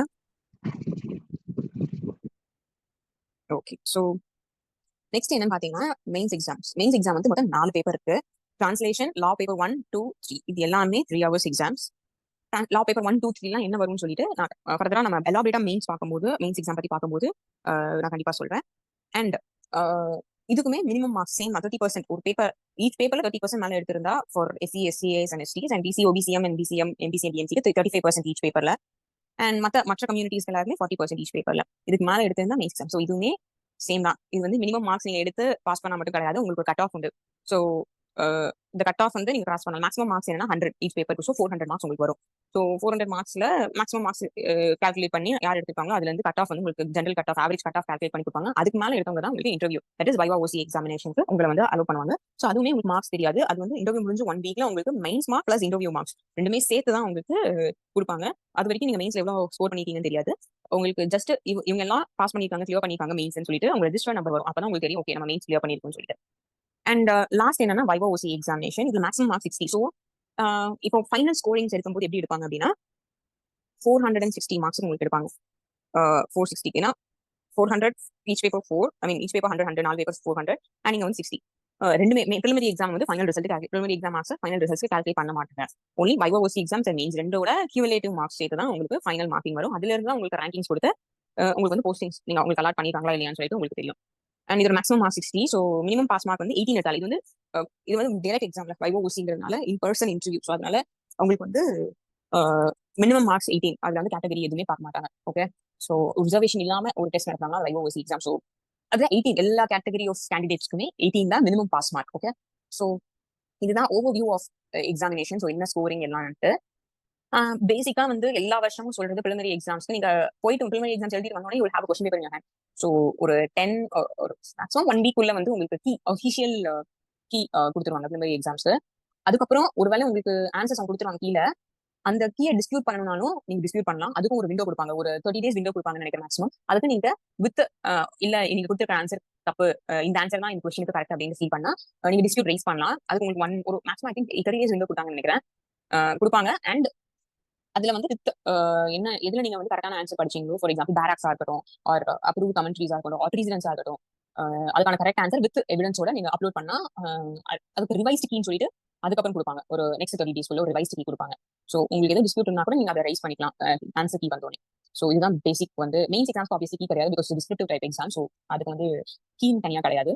அதுக்கே அப்ரோச் பண்ணணும்னு சொல்லிட்டு நம்ம ஃபர்தரா பார்க்கலாம். ஸோ ஃபர்ஸ்ட் என்ன அப்படின்னா preliminary exam. ஸோ இதோட சிலபஸ் என்ன, preliminary எக்ஸாம்ல என்னென்னலாம் வரும், என்னென்னலாம் இன்க்ளூட் பண்ணலாம், பண்ணிக்கலாம், அண்ட் இதோட ஸ்ட்ராட்டஜி எப்படி வந்து preliminary எக்ஸாம் அப்ரோச் பண்ணணும். ஏன்னா preliminary exam is an objective type exam, mains வந்து டிஸ்கிரிப்டிவ். ரெண்டுமே it's completely different. So preliminary exam வந்து சில ஸ்ட்ராட்டஜி யூஸ் பண்ணா மட்டும்தான் கிளியர் பண்ண முடியும். மெயின்ஸ் எக்ஸாமுக்கு அதே ஸ்ட்ராட்டஜி யூஸ் பண்ணா இட்ஸ் டிஃபிகல்ட். ஸோ preliminary எக்ஸாம்க்கு என்ன யூஸ் பண்ணலாம், மெயின்ஸ் எக்ஸாம்ஸ்க்கு எப்படி என்ன ஸ்ட்ராட்டஜி யூஸ் பண்ணலாம்னு சொல்லிட்டு பார்க்கலாம். ஸோ ஃபர்ஸ்ட் சிலபஸ் என்னன்னு சொல்லிட்டு பார்க்கலாம். ஸோ வந்து உங்களுக்கு 3 பார்ட்ஸா இருக்கும். நீங்க லாஸ்ட் இயர் கொஸ்டின் பேப்பர் எடுத்து பார்த்தாலே உங்களுக்கு ஆன்லைன்ல எல்லா டிஎன்பிஎஸ்சி அஃபிஷியல் வெப்சைட்லேயே ப்ரீவியஸ் இயர் கொஸ்டின் பேப்பர்ஸ் எல்லாமே வந்துடும். ஸோ நீங்க அதிலே எடுத்து பார்க்கலாம். வித் கீயோடய இருக்கும். அது ஏன்னா அப்லோட் பண்ணும்போது கீயோட தான் அப்லோட் பண்ணிப்பாங்க. ஸோ கீயோடய உங்களுக்கு இருக்கும். ஸோ அதுல 3 பார்ட்டா பிரிச்சிருப்பாங்க. ஸோ ஃபர்ஸ்ட் பார்ட் ஏல என்ன இருக்கும்னா ஃபுல்லா சிவில் ஓரியன்டா இருக்கும். நெகோஷியபிள் இன்ஸ்ட்ருமெண்ட் ஆக்ட் சிவில் தான் வருமான்னு கேட்டா நோ. பட் என்ஐ ஆக்ட் வந்து இதுல பார்ட் ஏ இன்க்ளூட் பண்ணிருக்காங்க. என்னன்னா சிபிசி வரும், N I act, T P contract, specific relief, constitution, and rent கண்ட்ரோலே டூ ஆக்ட்ஸ் வந்துருக்கு. டிஎன் RRRLT ஆக்ட் ஒன்னும், and Tamil Nadu buildings and rent control act, அது வந்து ஓல்டு ஆக்ட். ஸோ இதெல்லாம் வந்து பார்ட் ஏல வரும். ஸோ பேசிக்கா சிங்கிள் ஒரு சப்ஜெக்டா நம்ம அப்ரோச் பண்ணணும் வச்சுக்கோங்க. சிபிசி வந்து பேசிக்கா நீங்க ஸ்டார்ட் பண்ணும்போது, ப்ரிப்பரேஷன் ஸ்டார்ட் பண்ணும்போது மூணு மேஜர் ஆக்ட் வந்து கண்டிப்பா நீங்க டெய்லி படிக்கணும்னு சொல்லுவேன். டெய்லி இன் த சென்ஸ், இன்னைக்கு நீங்க ஒரு ஆக்ட் ரெடி பண்றீங்கன்னா திருப்பி டெய்லி நீங்க மைனர் ஆக்ட்ஸ்ல ஒரு நாள் வச்சுட்டு உங்களுக்கு ஸ்டடி பண்ணல, டெய்லி ஒரு 3 ஆக்ட் ரீட் பண்ணுங்க. அது என்னன்னா சிபிசி, சிஆர்பிசி அண்ட் கான்ஸ்டியூஷன். இது மூணுமே கண்டிப்பா நீங்க வந்து அட்லீஸ்ட் ஒரு 3 or 4 செக்ஷன் அட்லீஸ்ட் நான் சொல்றேன் டெய்லி வந்து நீங்க ரீட் பண்ணீங்கன்னா, இன்னும் நோட்டிபிகேஷன் நமக்கு வரல, இட்ஸ் an advantage. ஸோ சீக்கிரமாவே ஸ்டார்ட் பண்ணுங்க. டெய்லி சிபிசி, சிஆர்பிசி, கான்ஸ்டியூஷன், இல்லைன்னா அட்லீஸ்ட் ஒரு 3 ஆர்டிகல்ஸ் கான்ஸ்டியூஷன்ல, 4 ஆர்டிகல்ஸ், ஆர் 3 நான் பேர் ஆக்ட் சொல்றேன். வித்தவுட் எனி பேஸ் நீங்க வந்து ஓல்டு இது பிரசிடென்ட்ஸ் அது எதுவுமே நீங்க ரீட் பண்ண வேண்டாம். லைக் கேஸ் லாஸ், அதோட லேண்ட்மார்க் கேஸ் லாஸ் எதுவுமே பார்க்க வேண்டாம் செக்ஷனுக்கு. Just plain reading of bare act நான் சொல்றேன். ஏன்னா இப்போ ஃப்ரெஷ்ஷா நீங்க ரீட் பண்றீங்கன்னு வச்சுக்கோங்களேன், ஒரு நாள் ஒரு மாதிரி உங்களுக்கு புரியும், அண்ட் இன்னொரு நாள் வந்து இன்னொரு பெர்ஸ்பெக்டிவ் உங்களுக்கு வரும். ஸோ சில இது டவுட்ஸா இருக்கும், சில இது ரொம்ப வேகா இருக்கும் உங்களுக்கு அண்டர்ஸ்டாண்ட் பண்றதுக்கு. ஸோ அப்படிங்கிறப்போ நீங்க டெய்லி பண்ணாதான் உங்களுக்கு வந்து அது வந்து it imprint in your mind. So CPC, CrPC, constitution இது மூணுமே நீங்க பேசிக்காவே ரீட் பண்ணிட்டு மற்ற எல்லாமே உங்களுக்கு ரொம்ப ஈஸியா இருக்கும் படிக்கிறதுக்கு. ஸோ பார்ட் ஏ பொறுத்த வரைக்கும் சிபிசியில வந்து மேஜரா நீங்க திணறக்கூடிய கான்செப்ட் என்ன பாத்தீங்கன்னா it's EB proceedings, execution proceedings order 21. அது தவிர்த்து ஏன்னா மேஜர் பார்ட் ஆஃப் சிவில்ல வந்து நிறைய பேரு ரொம்ப கன்ஃபியூஸ் ஆகிற வந்து எக்ஸிகியூஷன் ப்ரொசீடிங்ஸ்ல. நீங்க ப்ராக்டிஸ் பண்றவங்களே உங்களுக்கு நீங்க ப்ராக்டிஸ் பண்றீங்கன்னா சிவில்ல கண்டிப்பா புரியும் உங்களுக்கு. ஏன்னா different types of execution proceedings இருக்கு. அதை எப்படி வந்து ப்ரொசீஜரலி கரெக்டா பண்ண வேண்டிய ஒரு விஷயம் வந்து எக்ஸிகியூஷன் ப்ரொசீடிங்ஸ். ஸோ அது மாதிரி சிபிசியை வந்து நீங்க அப்ரோச் பண்ணும்போது லேண்ட்மார்க் கேஸ் லாஸ் எதுவுமே படிக்காம பிளெயின் ரீடிங் ஆஃப் த பேர் ஆக்ட் பண்ணுங்க, உங்களுக்கு ரொம்ப ரொம்ப ஹெல்ப்ஃபுல்லா இருக்கும். ஸோ இது வந்து நான் பேசிக்கா நான் பண்ண ஒரு விஷயம். ஏன்னா நான் ப்ராக்டிஸ் வந்து ட்ரையல் பண்ணும்போது சிவில பண்ணிட்டு இருந்தேன். ஸோ எனக்கு ரொம்ப ரொம்ப ஹெல்ப் பண்ண விஷயம் வந்து சிபிசிஏ வந்து பேரா நான் ரீட் பண்ணது. நான் ப்ராக்டிஸ் பண்ண டைம் ஸ்டார்ட் பண்ணது வந்து ஒரு சீனியர் சொன்ன விஷயம் வந்து ரீட் சிபிசி டெய்லி. சிபிசி சொன்னாங்க, நான் சிவில் ப்ராக்டிஸ் பண்ணனால எனக்கு வந்து டிபி ஆக்ட் சொன்னாங்க. ஸோ இது ரெண்டுமே பேசிக்கா நான் டெய்லி ரீட் பண்ணுவேன். அண்ட் நான் எதிர்கொண்ட கேசஸுமே எனக்கு வந்து அப்படிதான். நான் இண்டிவிஜுவலா ஹேண்டில் பண்ண கேசஸுமே, சீனியோட ஹேண்டில் பண்ண கேசஸ் எல்லாமே வந்து நிறைய different types of cases handle பண்ணேன். ஸோ அதனால சிபிசியை வந்து டெய்லி ரீட் பண்ணுறது எனக்கு வாய்ப்பு கிடைச்சிச்சு. ஸோ உங்களுக்கு அப்படி வாய்ப்பு கிடைக்கலனாலுமே அந்த வாய்ப்பு உருவாக்கிக்கோங்க, டெய்லி ரீட் பண்ணுங்க. அதை விட ஒரு பெஸ்டான ஒரு விஷயம் வந்து நீங்க you thank me later when you approach the exams, அதுதான் நான் சொல்றேன். ஸோ நெக்ஸ்ட் வந்து negotiable instrument act. So films பொறுத்த வரைக்கும் நெகோஷியபிள் இன்ஸ்ட்ருமெண்ட்ஸ் ஆக்ட்ல மேஜரா வந்து சில செக்ஷன்ஸ் தான் கேட்டுட்டு இருக்காங்க இவ்வளவு வருஷமா. I don't want to mislead you, but நான் எப்படி படிச்சேன் அப்படின்னா there are certain sections that you are supposed to read. There are certain time when you need to avoid reading certain sections. ஏன்னா எப்போ நம்ம வந்து செக்ஷன்ஸை வந்து படிக்கணும், எப்போ அவாய்ட் பண்ணணும்னு தெரிஞ்சுக்கணும். அப்போதான் நம்ம வந்து ஒரு ஸ்கில்ஃபுல்லா அது வந்து நம்ம அப்ரோச் பண்றதுக்கான விஷயம். ஏன்னா நம்ம மாங்கு உட்காந்து படிச்சு கிளியர் பண்றது ஒண்ணு, புத்திசாலித்தனமா படிச்சு கிளியர் பண்றது ஒண்ணு. ஸோ ரெண்டுமே இருக்கணும்னு சொல்லுவேன். நான் வந்து அதையுமே ஓவரா பண்ணக்கூடாது, இதையும் ஓவரா பண்ணக்கூடாது. ஸ்மார்ட் ஒர்க்னு சொல்லுவாங்கல்ல, அதுதான் பேசிக்கல். ஸோ ஸ்மார்ட் ஒர்க் பண்றதுன்னா நீங்க பழைய கொஸ்டின் பேப்பர்ஸ் எல்லாமே எடுத்து பாருங்க. உங்களுக்கே தெரியும் என்னென்ன கொஸ்டின்ஸ்ல இருந்தா நெகோஷியபிள் இன்ஸ்ட்ருமெண்ட்ல கொஸ்டின் கேட்டிருக்காங்க அப்படின்னு சொல்லிட்டு. பட் அதுக்காக அதை மட்டும் படிச்சுட்டு போகாதீங்க. நெகோஷியபிள் இன்ஸ்ட்ருமெண்ட்ஸ் ஆக்ட்ல மேஜரா அந்த செக்ஷன்ஸ் ப்ரிசம்ஷன்ஸ் தான் மேஜரா கேட்டுட்டு இருக்காங்க. ஸோ ப்ரிசம்ஷன்ஸ் எல்லாமே நல்லா தெளிவா படிச்சுக்கோங்க அந்த சாப்டர் ஃபுல்லாவே. And definition. ஸோ ஏன்னா 2023 வந்து லாஸ்ட் எக்ஸாம்ல வந்து டெஃபினிஷன் ஆஃப் நெகோஷியபிள் இன்ஸ்ட்ருமெண்ட் என்ன செக்ஷன் கேட்டாங்க. ஸோ டெஃபினிஷன் செக்ஷன் அண்ட் மேஜரா நம்ம என்ன அப்ளை பண்றோமோ கோர்ஸ்ல என்ன ஆக்ட்ல இருந்து என்னென்ன செக்ஷன்ஸ்லாம் மேஜரா அப்ளை பண்றோமோ அதை நல்லா படிச்சுக்கோங்க. அண்ட் மெயினா ப்ரிசம்ஷன் நல்லா படிச்சுக்கோங்க. பட் எல்லாத்துக்குமே எல்லா செக்ஷனுமே கிவ் இட் அ ரீட். கண்டிப்பா ஒரு 2-3 தடவை ரீட் பண்ணுங்க எல்லா செக்ஷன். பிகாஸ் ஏதாச்சும் வேற கான்செப்ட்ல இருந்து உங்களுக்கு கேட்டாலுமே, வேற செக்ஷன்ல இருந்து கேட்டாலுமே உங்களுக்கு ஆன்சர் பண்ண தெரிஞ்சிருக்கணும். ஏன்னா செக்ஷன் ஓரியன்டெல்லாம் கேட்க மாட்டாங்க. இப்போ உள்ள கேட்கும்போது அபார்ட் ஃப்ரம் டெஃபினிஷன் செக்ஷன்ஸ் உள்ள வந்து டீப்பா கேட்கும்போது செக்ஷன் ஓரியன்டா கேட்க மாட்டாங்க மோஸ்டா. நீங்க கொஸ்டின் பேப்பர் எடுத்து பார்த்தாலே புரியும் உங்களுக்கு. மோஸ்டா வந்து கான்செப்ட் பேஸ்ட் தான் கேட்பாங்க. ஸோ எல்லாமே நீங்க ஒரு 2 to 3 டைம் நல்ல நெகோஷியபிள் இன்ஸ்ட்ருமெண்ட் ஆச்சு ரீட் பண்ணுங்க. ரீட் பண்ணாலே உங்களுக்கு கான்செப்ட் புரியும். ஸோ கான்செப்ட் வச்சு என்ன கொஸ்டின் எல்லாமே ஆன்சர் பண்ணிக்கலாம். செக்ஷன் ஓரியன்டா பார்த்தா மேஜரா நீங்க ப்ரீவியஸ் இயர் கொஸ்டின் பேப்பர் எடுத்து என்னென்னலாம் மேஜரா கேட்டிருக்காங்களோ அது எல்லாமே செக்ஷன் வைஸ் ரீட் பண்ணிக்கோங்க. ஸோ இதான் negotiable instrument act. So transfer of property act, Indian contract act, specific relief act. So இதுல மேஜரா வந்து ஈஸியஸ்ட் வே வந்து ஸ்பெசிபிக் ரிலீஃப் ஆக்ட் ரொம்ப ரொம்ப தரவா படிச்சுங்க. கம்மி செக்ஷன்ஸ் தான் உங்களுக்கு ரொம்ப ஹெல்ப்ஃபுல்லா ஈஸியா இருக்கும் படிக்கிறதுக்கு. உங்களுக்கு ஈஸியஸ்ட் ஆக்ட் டு ஸ்டடி இந்த மொத்த ப்ராசஸ்லயே part A part B part C சொல்லிட்டேன். இதுல எல்லாத்துலயுமே ஈஸியஸ்ட் ஆக்ட் டு ஸ்டடி அப்படின்னா நான் ஸ்பெசிபிக் ரிலீஃப் ஆக்ட் தான் சொல்லுவேன். எனக்கு ரொம்ப பிடிச்ச ஆக்ட் கூட அது. ரொம்ப ரொம்ப நல்லா இருக்கும் அந்த ஆக்ட். ஆக்சுவலி நீங்க படிச்சாலே உங்களுக்கு புரியும். அது ரொம்ப பிளைன் ரீடிங் ஆஃப் ஆக்ட் ஈஸியா புரியும். அண்ட் கண்டிப்பா செக்ஷன்ஸோட எல்லா ப்ரொவிஷன்ஸுமே படிச்சுக்கோங்க. எல்லா ப்ரொவிஷன்ஸுமே வித் செக்ஷனோட படிச்சுக்கோங்க. கண்டிப்பா அதுல ஈஸியான ஸ்கோர் பண்ணக்கூடிய ஒரு ஆக்ட் வந்து ஸ்பெசிபிக் ரிலீஃப் ஆக்ட். நீங்க ஈஸியா ஸ்கோர் பண்ணலாம். அது படிச்சாலே ஒரு ப்ராபப்லி ஒரு 4 கொஸ்டின்ஸ் அதுல லாஸ்ட் இதுல வந்துருச்சு 2024 3 or 4 எனக்கு சரி ஞாபகம் இல்ல. அசால்ட்டா நீங்க ஆன்சர் பண்ணலாம் ஸ்பெசிபிக் ரிலீஃப் ஆக்ட்ல இருந்து. ஏன்னா கம்மி செக்ஷன். ஸோ எல்லாமே படிக்கும்போது ஈஸியா ஆன்சர் பண்ண முடியும். 4 கொஸ்டின்ஸ்ங்கிறது இட்ஸ் நாட் அன் ஈஸி திங்ல. 4 மார்க் அது. ஸோ அதனால கண்டிப்பா வந்து ஸ்பெசிபிக் ரிலீஃப் ஆக்ட் படிச்சுங்க. And TP Indian contract act வந்து கண்டிப்பா நீங்க கான்செப்ட்ஸ் எல்லாமே படிச்சாகும். கான்ட்ராக்ட் ஆக்ட் பொறுத்த வரைக்குமே கான்செப்ட்ஸ் வந்து ரொம்ப ரொம்ப முக்கியம். அண்ட் லேண்ட்மார்க் கேசஸ் வந்து கான்ட்ராக்ட் ஆக்ட். என்னன்னா கான்ட்ராக்ட் வந்து 1872 வந்தது. டிபியும் 1882. இது வந்து 1872 பிரிட்டிஷர்ஸ் கொண்டு வந்த ஆக்ட் இது நமக்கு. ஸோ அப்படிங்கிறப்போ அங்க நிறைய லேண்ட்மார்க் கேஸ் லாஸ் இருக்கு. பேசிக்கா ஒரு கான்செப்ட் அப்ளை பண்ணணும் அப்படின்னா அதுக்குமே நிறைய லேண்ட்மார்க் கேஸ் லாஸ் இருக்கு. ஸோ அதனால கான்செப்ட்ஸ் வந்து இந்தியன் கான்ட்ராக்ட் ஆக்ட்லயும் டிபி ஆக்ட்லயும் ரொம்ப தெளிவா வச்சுக்கோங்க. அண்ட் டிபி ஆக்ட்ல கண்டிப்பா ஒரு 50 செக்ஷனுக்குள்ளயாச்சும் உங்களுக்கு ஃபர்ஸ்ட் 50 செக்ஷனுக்குள்ளயாச்சும் உங்களோட என்ன சொல்றது செக்ஷன்ஸ் வந்து ஞாபகம் வச்சுட்டு ட்ரை பண்ணுங்க. நீங்க எப்படி நான் லாஸ்டா முடிக்கும் போது சொல்றேன் எப்படி வந்து ஒரு செக்ஷனை ஞாபகம் வச்சுக்கலாம் நீங்க அப்படின்னு சொல்லிட்டு நான் சொல்றேன். ஸோ ட்ரான்ஸ்ஃபர் ஆஃப் ப்ராப்பர்ட்டி ஆக்ட்லயுமே கண்டிப்பா வந்து மோஸ்டா 50-60 வரைக்குமே ஃபர்ஸ்ட் 60 செக்ஷன்ஸ்மே கொஞ்சம் செக்ஷன் ஓரியன்டா கொஞ்சம் நீங்க நல்லா ரிமெம்பர் பண்ணிக்கிட்டீங்க அப்படின்னா ரொம்ப ஹெல்ப்ஃபுல்லா இருக்கும். ஏன்னா உங்களுக்கு வந்து ஃபர்ஸ்ட் 60 செக்ஷன் செக்ஷன் ஓரியன்டாவே பழைய ப்ரீவியஸ் இயர் கொஸ்டின் பேப்பர்ஸ்ல இருந்து பாத்தீங்கன்னா டிபி ஆக்ட்ல வந்து ஃபர்ஸ்ட் 60 செக்ஷனுக்குள்ள நிறைய செக்ஷன் ஓரியன்டா கேட்டிருக்காங்க. கான்செப்ட் ஓரியன்டா ஆஃப்டர் 60 செக்ஷன்ஸ் கேட்டிருக்காங்க. ரேர் கேசஸ் ஆஃப்டர் 60 செக்ஷன்ஸும் டிபி ஆக்ட்ல வந்து வித் செக்ஷன்ஸோட கேட்பாங்க. அதுவும் மேஜரா வந்து இருக்கிற கான்செப்ட் தான் கேட்பாங்க செக்ஷன் ஓரியன்டா. லைக் ஆன்ரஸ் கிஃப்ட்னா என்ன, ஸோ அது மாதிரி தான் வந்து கான்செப்ட்ஸ் தான் வந்து என்ன செக்ஷன் கீழே வரும் அப்படிலாம் சொல்லிட்டு மேஜர் உங்களுக்கு பார்த்தாலே தெரியும். ஃபார் எக்ஸாம்பிள் டிபி ஆக்ட்ல எடுத்து பார்த்தா உங்களுக்கு வந்து கிஃப்ட்ங்கிற ஒரு கான்செப்டே தனி ஒரு சப்ஹெட்டிங்ல ஒரு சாப்டர்ல இருக்கும். ஸோ கிஃப்ட் வந்து எதை டிஃபைன் பண்ணிருக்காங்க, என்னெல்லாம் கிஃப்ட்ல வரும், இதெல்லாம் கிஃப்ட் கிடையாது. ஸோ ஆன்ரஸ் கிஃப்ட்னா என்ன, ஸோ மேஜர் கான்செப்ட்ஸ்ல ஸோ அதுக்கான செக்ஷன்ஸ் எல்லாமே படிச்சு வச்சுட்டா டிபி ஆக்ட் ஈஸியா முடிச்சிடலாம். இப்படிதான் நீங்க வந்து என்ன எடுத்தாலுமே previous year question paper refer பண்ணினாலே உங்களுக்கு வந்து ஒரு ஐடியா கிடைக்கும் ஸ்மார்ட் ஒர்க் எப்படி பண்ணணும். ஓகே, நெக்ஸ்ட் வந்து கான்ஸ்டியூஷன் ஆஃப் இந்தியா. கான்ஸ்டியூஷன் நான் சொன்னேன் கண்டிப்பா சிபிசி சிஆர்பிசி கான்ஸ்டியூஷன் மூணுமே வித்தவுட் எக்ஸ்கியூஸ் கண்டிப்பா டெய்லி படிங்க. இது 3 இருந்தாலுமே போதும். ரொம்ப ரொம்ப ரொம்ப உங்களுக்கு ஹெல்ப்ஃபுல்லா இருக்கும். Even obviously everyone gonna clear. Okay, நீங்க சின்சியரா படிக்கிற எல்லாருமே கண்டிப்பா கிளியர் பண்ண போறீங்க. பட் இன் கேஸ் அந்த ரிசர்வேஷன்ஸ் அதெல்லாம் மாட்டிட்டு உங்களால கட் ஆஃப்ல வர முடியல அப்படின்னாலுமே நீங்க இந்த 3 இதுமே தெளிவா படிச்சாலே high court, trial courts, district courts எங்கனாலும் நீங்க ப்ராக்டிஸ் பண்ணலாம். ஓகே, நான் அதுக்கும் ஏன் அப்படி சொல்றேன்னு சொல்லிட்டு லாஸ்டா நான் அதை சொல்ல வரேன். ஸோ இப்போ பேசிக்கா வந்து நீங்க கான்ஸ்டியூஷன், சிபிசி, சிஆர்பிசி இது எல்லாமே கண்டிப்பா படிச்சுக்கோங்க. அன்மியூட் பண்ணியிருந்தா please mute your self. Background noise ரொம்ப கேக்குது. Okay, so thank you. Okay, so இதுதான் கான்ஸ்டியூஷன் பொறுத்த வரைக்கும் உங்களுக்கு நிறைய கேஸ் லாஸ் இருக்கு. ஓகேவா, நான் ரொம்ப வந்து சோம்பேறித்தனம் வந்து மோஸ்ட் லேசியஸ்ட் பர்சன் இந்த வேர்ல்ட் எவர் நோ. சரியா, பட் கான்ஸ்டியூஷன்ல வந்து நான் ரெஃப்யூஜி லா பண்ணேன்னு சொன்னாங்கல்ல. ஸோ ரெஃப்யூஜி லா பண்ணும்போது எனக்கு பிடிக்காத ஃபர்ஸ்ட் ஒரு சப்ஜெக்ட் வந்து கான்ஸ்டியூஷன். பட் வேற வழி இல்லாம படிச்ச ஒரு சப்ஜெக்ட் கான்ஸ்டியூஷன். அப்படி பார்க்கும்போது நிறைய கேஸ் லாஸ், ரேஷியோ, ரெசிடென்டி, ஆர்பிட்டரிட்டா நிறைய ஆஃப் எவ்ரி கேஸ் வந்து நாங்கள் ரெஃபர் பண்ண வேண்டிய அவசியம் ஒரு கட்டத்தில் வந்துச்சு. ஸோ அப்போ படிக்க ஆரம்பிச்சுன்னா ஸோ நீங்க வந்து ஒரு கேஸோட ரேஷியோ ரெசிடென்டி ஆர் ஆர்பிட்டர் டிக்டா ரேஷியோ ரெசிடென்டியே போதும் மேக்ஸிமம். அந்த கேஸோட ஃபேக்ட்ஸ் தெரியணுமே, அந்த கேஸ்ல என்ன சொல்லியிருக்காங்க, ஆர்டிகல் 21 பொறுத்து என்ன சொல்லியிருக்காங்க, ஆர் எந்த ஒரு ஆர்டிகல் பொறுத்து என்ன சொல்லியிருக்காங்க. பேசிக்கா ஆர்டிகல் 14, 21 வந்து இது வந்து ரொம்ப பேசிக்கான கான்செப்ட், காலேஜ்லேயே சொல்லி கொடுத்த ஒரு கான்செப்ட். ஆர்டிகல் 14 ஆர் 21 வந்து ஒரு கேஸ் லால இன்வால்வ் ஆகுது அப்படின்னா ஆட்டோமேட்டிக்கா கண்டிப்பா ஆர்டிகல் 19 இன்வால்வ் ஆயிருக்கும். So that's called as golden triangle ரூல்னு சொல்லுவாங்க. ஸோ அப்போ நீங்க ரேஷியோ பார்க்கும்போது ஆர்டிகல் 14, 21 இன்வால்வ் ஆயிருக்கும், அப்போ ஆர்டிகல் 19 கண்டிப்பா இருக்குன்னு சொல்லி நீங்க தேடி பாருங்க, இருக்கும் கண்டிப்பா. ஸோ இந்த மாதிரி சின்ன சின்ன கான்செப்ட். ஸோ கான்ஸ்டியூஷன் படிக்கும்போது நிறைய டாக்டரின்ஸ் இருக்கும். இது ஏன் படிக்க சொல்றேன் அப்படின்னா, எனக்கு வந்து டாக்டரின்ஸ் வந்து ஞாபகம் வச்சுக்கிறது ரொம்ப கஷ்டமா இருந்துச்சு. பட் அது வந்து எனக்கு ஃப்ரெஷ் லா கிராஜுவேட்ஸ் நான் சொல்றேன், அண்ட் ஹைகோர்ட் ப்ராக்டிஸ் பண்றவங்களுக்கு சொல்றேன். ஏன்னா there are two types of recruitments. Fresh law graduates இருக்காங்க அண்ட் ப்ராக்டிசிங் அட்வொகேட்ஸும் எழுதுறவங்க. நான் 2 டைப்ஸ். நான் இன்டர்வியூல போகும்போது நான் ஃப்ரெஷ் லா கிராஜுவேட், 2 இயர்ஸ் கரெக்டா 2 இயர்ஸ் முடிய போது நான் முடிஞ்சிருச்சு கரெக்டா அப்ளை பண்ணும்போது. ஸோ நான் ஆல்ரெடி அந்த ஏரியாக்குள்ள வந்துட்டேன், ஃப்ரெஷ் லா கிராஜுவேட் வந்துட்டேன். பிகாஸ் அந்த date of notification you should be within 2 years of finishing law ஸ்கூல்னு சொன்னாங்க. So I was under 2 years.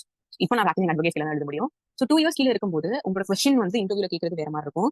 If you R practising advocate, உங்களோட கொஸ்டின்ஸ் வந்து இன்டர்வியூல it's be really different. But இப்போ practising advocates high court practice அப்படின்னு சொன்னா red jurisdiction கீழ எல்லாம் ப்ராக்டிஸ் பண்ணீங்க அப்படின்னா கண்டிப்பா டாக்டர்ஸ் கேட்கறாங்க. One of my seniors who came for interview, he said, ஏன்னா அவங்க practising advocate for 4 years practising experience சொல்லியிருந்தாங்க. ஸோ அவங்களுக்குமே ஹைகோர்ட் ரிட்யூஷன் ப்ராக்டிஸ், ஹைகோர்ட் ப்ராக்டிஸ்னு சொல்லும்போதே அவங்க வந்து டாக்டர் பத்தி கேட்டாங்க. And as a fresh law graduates வந்து நான் வந்து ப்ராக்டிஸ்ல இருந்தேன். ஸோ எனக்கு ப்ராக்டிகல் ரிலேட்டட் கொஸ்டின்ஸ் கேட்டாங்க. அண்ட் ஃப்ரெஷ் லா கிராஜுவேட்ஸ்க்கு எப்படின்னா புக்ஸ் ஓரியன்டா லைக் எல்லாமே வந்து டாக்டரன்ஸ் ஆர் இப்போ அட்மினிஸ்ட்ரேட்டிவ் லா அந்த மாதிரி லா ஸ்கூல்ல படிச்சிருப்பீங்கல்ல, அது எல்லாமே கேட்டிருந்தாங்க. அப்படிங்கும் கான்ஸ்டியூஷன் கண்டிப்பா கேட்கறாங்க. ஸோ கான்ஸ்டியூஷன் நீங்க ப்ராக்டிசிங்னாலும் சரி, ஃப்ரெஷ் லா கிராஜுவேட்ஸ்னாலும் சரி கண்டிப்பா படிச்சா. So don't eliminate constitution. ஏன்னா நிறைய கொஸ்டின்ஸ் வருது, அதுல இருந்து சாலிடா நீங்க எடுக்கலாம். அண்ட் நெக்ஸ்ட் என்னன்னா ரெண்ட் கண்ட்ரோல். இது வந்து பழசு வந்து ரெண்ட் கண்ட்ரோல் ஆக்ட்னு சொல்லுவோம். இப்போ வந்து TN-RRLT 2017 இருந்து இது வந்துச்சு. இது வந்து மோஸ்ட் பெக்யூலியர் ஆக்ட்னு சொல்லுவேன் நான். பிகாஸ் நான் இதை வந்து ப்ராக்டிஸ் பண்ணிருக்கேன் ட்ரையல்ல வந்து நான் ரெண்ட் கண்ட்ரோல் TN-RRR நியூ ஆக்ட்லையும் பழைய ஆக்ட்லையும் என்னோட சீனியர் வந்து பழைய ஆக்ட்ல போட்டிருந்தாங்க. நான் போனதுக்கு அப்புறம் இந்த இதுல நியூ ஆக்ட்லையும் நாங்க கேசஸ் ஃபைல் பண்ணியிருந்தோம். ஸோ பேசிக்கா வந்து இது வந்து எப்படி மாறிடுச்சு, பழைய ரெண்ட் கண்ட்ரோலுக்கும் புது ஆக்டுக்கும் எப்படி மாறிடுச்சு அப்படின்னா, it's like more of a டெனண்டோட சைட்ல வந்து இது ரொம்ப மாறிடுச்சு ஆக்ட்ஸ் வந்து. Okay, so and most peculiar வந்து என்ன பார்க்கணும்னா TN-RRLT ஆக்ட்ல வந்து நம்பர்ஸ் நிறைய இருக்கும் உங்களுக்கு. லைக் வந்து ஒரு செக்ஷனே அதுல இருக்கும். லைக் இன்ஃபோர்ஸ் வந்து வந்ததுல இருந்து இத்தனை நாளுக்குள்ள நீங்க ரெஜிஸ்டர் பண்ணிருக்கணும். ஆர் புதுசா ரெஜிஸ்டர் அக்ரிமெண்ட் போடுறீங்க அப்படின்னா எத்தனை நாளைக்கு போடணும், எத்தனை மாசத்துக்கு போடணும், எத்தனை நாளைக்குள்ள போடணும், அப்படின்னா நிறைய நம்பர்ஸ் இருக்கு. So numbers are very peculiar இந்த ஆக்ட்ல. இது கொஞ்சம் டீப்பா படிச்சா மட்டும் தான் உங்களால ஆன்சர் பண்ண முடியும். But it's very very good. But இப்போ என்ன ஆச்சுன்னா இதுல நிறைய கேசஸ் வர ஆரம்பிச்சிருச்சு. ஓகே, நிறைய கேசஸ் ஏன்னா இப்பதான் நியூ எக்ஸ்பெரிமெண்ட் பண்றோம். 2017 தான் வந்து நிறைய எக்ஸ்பெரிமெண்ட் பண்ணிருக்காங்க. ஸோ மோஸ்டா மெட்ராஸ் ஹைகோர்ட் மதுரை பெஞ்ச்ல நிறைய குட் டிசிஷன்ஸ் எல்லாம் கொடுத்து அது வந்து ப்ரீசிடென்டாவே நமக்கு மாறிட்டு இருக்கு. ஏன்னா டைல்யூட் பண்ணிட்டாங்க. ஆக்ட்ல எப்படி இருக்கும்னா ரொம்ப ஸ்ட்ரிக்டா இருக்கிற மாதிரி நமக்கு இருக்கும், எல்லாமே டைட்டா இருக்கிற மாதிரி இருக்கும். பட் ப்ரீசிடென்ட்ஸ் நிறைய வந்து அதை டைல்யூட் பண்ணிட்டாங்க. ஸோ கண்டிப்பா நீங்க RRRLT TN-RRRLT ஆக்ட் படிக்கும்போது ரீசெண்ட் கேஸ் லாஸ் எல்லாமே எடுத்து வச்சுக்கோங்க, எல்லாமே படிங்க. அப்பதான் உங்களுக்கு அந்த ஆக்டோட எப்படி டைல்யூட் ஆயிருக்கு, ஆல்ரெடி எப்படி எனாக்ட் பண்ணிருக்காங்க, அது எப்படி வந்து ரொம்ப டைல்யூட் பண்ணி நமக்கு டைல்யூட் இந்த சென்ஸ் ரொம்ப ஃப்ரீயா இருக்கு. நம்ம டைட்டா இருந்த ஒரு ப்ரொவிஷனை வந்து ப்ராக்டிகல் டிஃபிகல்ட்டிஸ்னால நமக்கு கேஸ் லாஸ் டெசிஷனா கொடுத்து ஜட்ஜ் மேட் லாஸ் நம்ம படிக்கணும். டைப்ஸ் ஆஃப் லாஸ்ல படிக்கும்போது ஜட்ஜ் மேட் லாஸ்னு சொல்லிட்டு ஒரு கான்செப்ட் இருக்கு கரெக்டா. ஸோ அதுல வந்து ப்ராக்டிகல் டிஃபிகல்ட்டிஸ் நிறைய செக்ஷன்ல இருக்கிறதுனால அதை டைல்யூட் பண்ணி நமக்கு வந்து கேஸ் லாஸ் ரீசன் கேஸ் ஒரு கேஸ்ல வரும்போது ஒரு புது டிஸ்பியூட் வரும்போது அதுக்கான தெளிவா அதுல கொடுக்குறாங்க. ஸோ TN-RRRLT ஆக்ட் படிக்கும்போது ரீசன்ட் கேஸ்லாக ப்ளீஸ் நீங்க படிங்க. அப்பதான் உங்களுக்கு வந்து அது உண்மையான நோக்கம் அண்ட் கான்செப்ட் வந்து புரியும். அண்ட் நீங்க ஆன்சர் பண்ணும்போது கொஞ்சம் ஈஸியா இருக்கும், உங்களுக்கு ரொம்ப கன்ஃபியூஸ் பண்ணிக்காம. பட் அது நம்பர்ஸ் பர்டிகுலர் நம்பர்ஸ் அது TN-RRRLT ஆக்ட் உங்களுக்கு எடுக்கும்போது கண்டிப்பா அதுல எடுப்பாங்க. ஸோ பேசிக்கா நீங்க இதை மட்டும் மறக்காதீங்க. இந்த ரெண்ட் கண்ட்ரோல் பத்தி படிக்கும்போது கண்டிப்பா இது வந்து மறந்துடாதீங்க. It will be really helpful, trust me. Okay, next வந்து பார்ட் பி. பார்ட் பி வந்து என்ன, நம்ம கிரிமினல் ஓரியன்ட் சிவில் ஓரியன்டா பார்த்தா நெக்ஸ்ட் கிரிமினல் சைட் பார்க்க போறோம். பார்ட் பி ஃபுல்லா criminal side, CRPC IP3 major criminal laws. Okay, and with this என்னன்னா POCSO and IT ரெண்டுமே சேர்ந்து இருக்கு. And criminal law amendments. So இத்தனை ஆல்ரெடி நிறைய அமெண்ட்மெண்ட்ஸ் வந்து கிரிமினல் லா. ஓகே, இப்போ வரைக்கும் like apart from the complete change of that இந்த நம்ம BNS இதெல்லாம் தவிர்த்து அதுக்கு முன்னாடி சொல்ற கிரிமினல் லா அமெண்ட்மெண்ட் இப்போ இந்த 3 மேஜர் கிரிமினல் லாஸ் வந்ததே நீங்க மறந்துருங்க. அதுக்கு முன்னாடி தான் சொல்லிட்டு இருக்கேன். ஸோ கிரிமினல் லா அமெண்ட்மெண்ட்ஸ் அப்படின்னு இருக்கு. லாஸ்ட் டைம் கூட 2023 எக்ஸாம்ல கூட 2 கொஸ்டின் வந்து கிரிமினல் லா அமெண்ட்மெண்ட்ஸ்ல இருந்து கேட்டிருந்தாங்க. ஸோ நீங்க பேசிக்கா கிரிமினல் லா அமெண்ட்மெண்ட்ஸ் நிறைய இருக்கு. என்னன்னா ஜஸ்ட் இந்த 3 ஆக்ட் மட்டும் அவங்க அமெண்ட் பண்ணல. கிரிமினல் லால குட்டி குட்டி ஆக்ட்ஸ் இருக்குல்ல, JJ ஆக்ட், போக்சோ, DV எல்லாமே நிறைய அமெண்ட்மெண்ட்ஸ் கொடுத்துருக்காங்க. Dowry prohibition. ஸோ அமெண்ட்மெண்ட்ஸ் வந்து ரொம்ப வாஸ்ட். ஸோ நீங்க எல்லாமே படிச்சுட்டு நீங்க CRPC படிக்கும்போது ஒரு மேஜர் கிரிமினல் லாஸ் படிக்கும்போதே அந்த செக்ஷன் படிக்கும்போதே எப்போ அமெண்ட் ஆயிடும் சேர்த்து படிச்சா உங்களுக்கு கொஞ்சம் ஈஸியா இருக்கும். அமெண்ட் தனியா படிக்க வேண்டிய அவசியம் இல்லை. நான் வந்து ஆக்சுவலி அவாய்ட் பண்ணிட்டேன் கிரிமினல் அமெண்ட்ஸ் படிக்காம. பட் நான் இப்போ ஃபீல் பண்றேன் 2 மார்க்ஸ் வந்து அதுலயே எனக்கு கண்டிப்பா அட்டன் பண்ணவே இல்லை அந்த கொஸ்டின். பிகாஸ் மேஜர் வந்து என்ன நெகட்டிவ் மார்க்கிங் சிஸ்டம் இதுல உண்டு. அதை நான் முடிச்சு நான் சொல்றேன். ஸோ நம்ம 2 கொஸ்டின் அட்டன் பண்ணவே இல்லை. அது இட்ஸ் கம்ப்ளீட் வேஸ்ட் இல்லை. ஸோ அதனால 2 மார்க்குங்கிறது 1 மார்க்ல கூட எனக்குலாம் ரிசர்வேஷனால 2 மார்க்ஸ்ல தான் எனக்கு வந்து போஸ்டிங் வந்து ஆக்சுவலி எனக்கு கிடைக்கல. So I know the difficulty. And அதே மாதிரி யூபிஎஸ்சிலையுமே நான் 1 மார்க்ல தான் நான் ப்ரிலிமரி பாஸ் பண்ணும்போது லாஸ்ட் இயர் பாஸ் பண்ணும்போது ஒரே 1 மார்க்ல தான் நான் பாஸ் பண்ணேன். கட் ஆஃப் மேல வாங்கினேன். So I know the difficulty of leaving that 1 or 2 marks.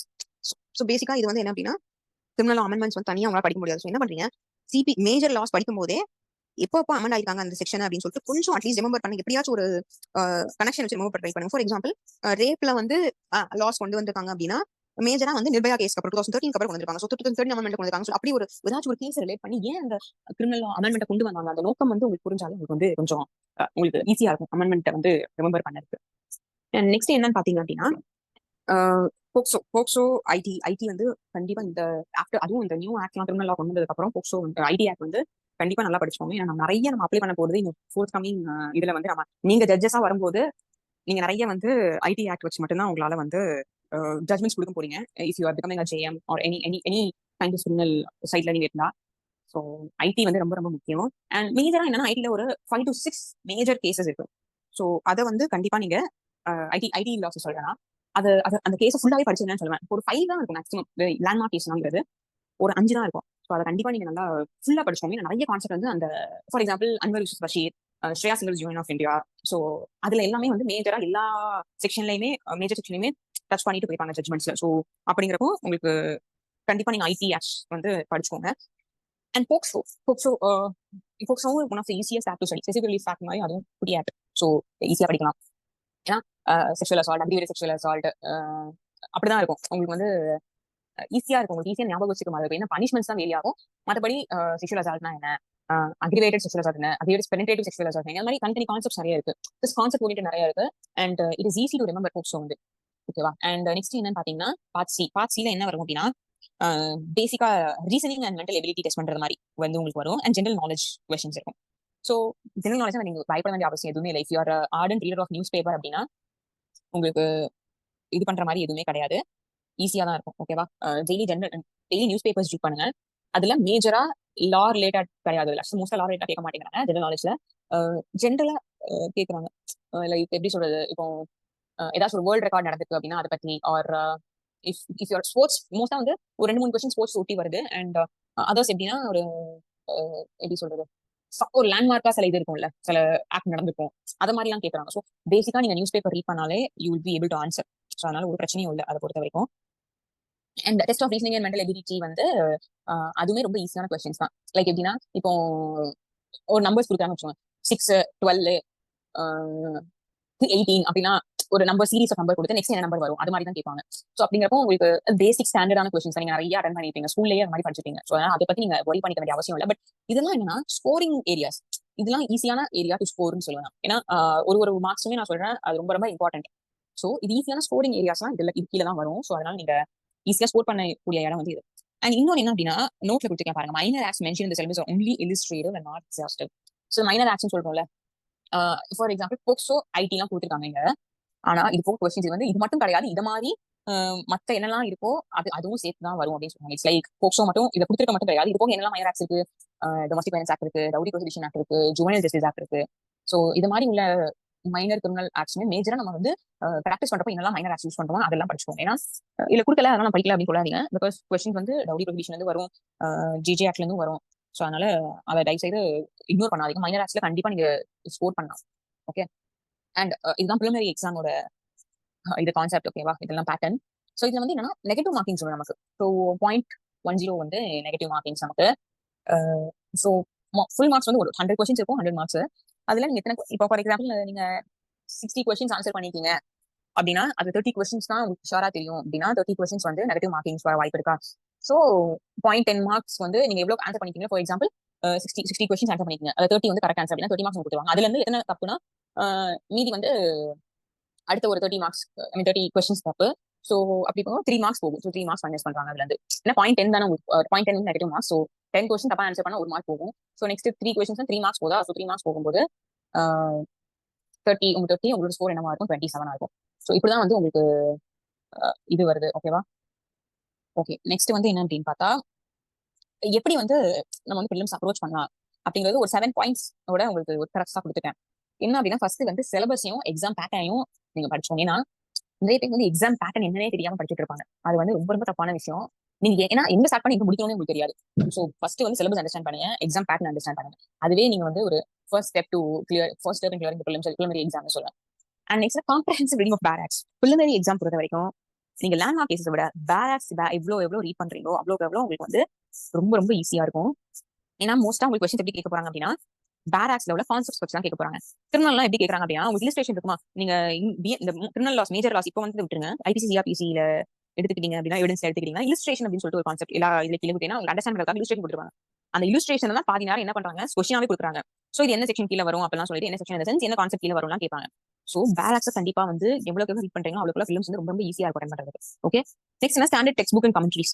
So நான் யூஸ்வலா டெக்ஸ்ட் புக் வந்து ரெஃபர் பண்ணவே இல்லை. பட் ஏன் இதை சொல்லியிருக்கேன் அப்படின்னா, நான் நான் வந்து ப்ரொஃபஷனலோட பேராக், நான் இது சொல்றேன், எல்லாமே சிவில் கிரிமினல் எதுக்கு ப்ரொஃபஷனலோட பேராக் நான் யூஸ் பண்ணேன், கிரிமினல் மேனுவல் யூஸ் பண்ணேன். அப்படிங்கிறப்போ நீங்க இது கீழேயே உங்களுக்கு பேராக்ஸ் கீழேயே ஒரு செக்ஷன் கீழே பேராக்ஸ் என்ன கொடுத்துருப்பாங்க அப்படின்னா, அதுல உங்களுக்கான லேண்ட்மார்க் கேஸ் கிளாஸ் ஏதாச்சும் இருந்தா அது கீழே வந்து கமெண்ட்ரிஸ்ங்கிற ஒரு செக்ஷன் கீழே கொடுத்துருப்பாங்க. ஒரு செக்ஷன் முடியும் போது ஒரு 4-5 லைன்ல கொடுத்துருப்பாங்க. மேஜரா அதுல என்ன வந்திருக்கும் அப்படின்னு சொல்லிட்டு ஒரு 3-4 கேஸ்லாம் வச்சு கொடுத்துருப்பாங்க.